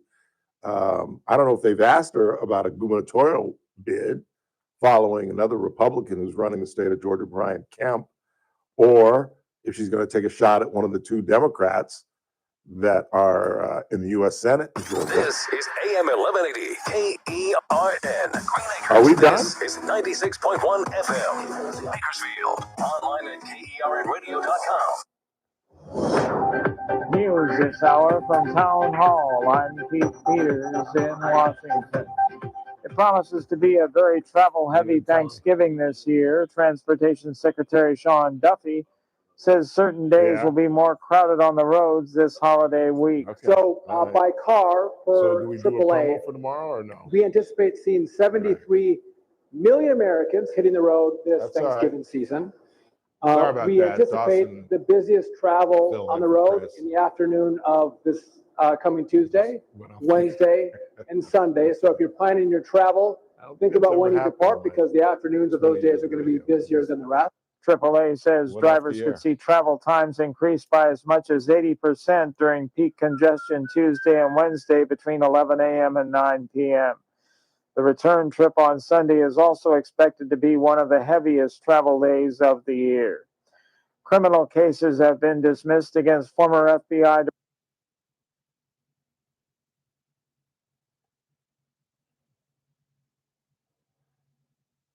You ready?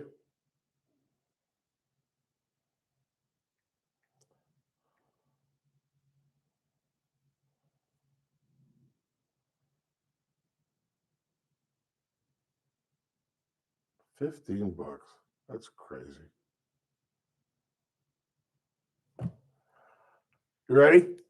3, 2. It's that man again. Look what's coming up on the Tuesday TRBS. Well, it's a Tuesday, and our former federal magistrate judge Teresa Golden will join us live via the Rogers Brand and Global Telephone Network, live from New York City.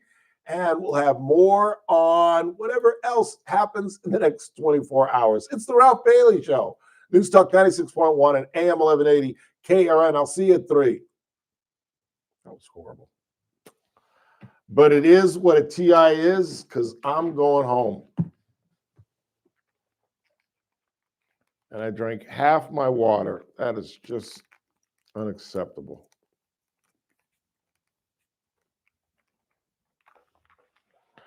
Absolutely unacceptable.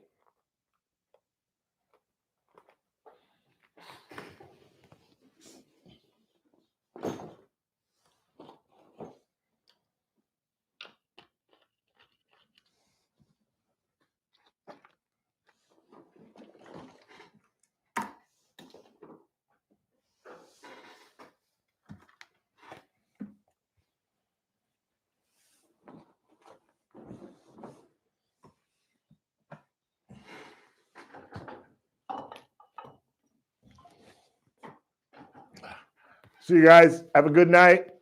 Thanks for joining us. See you tomorrow.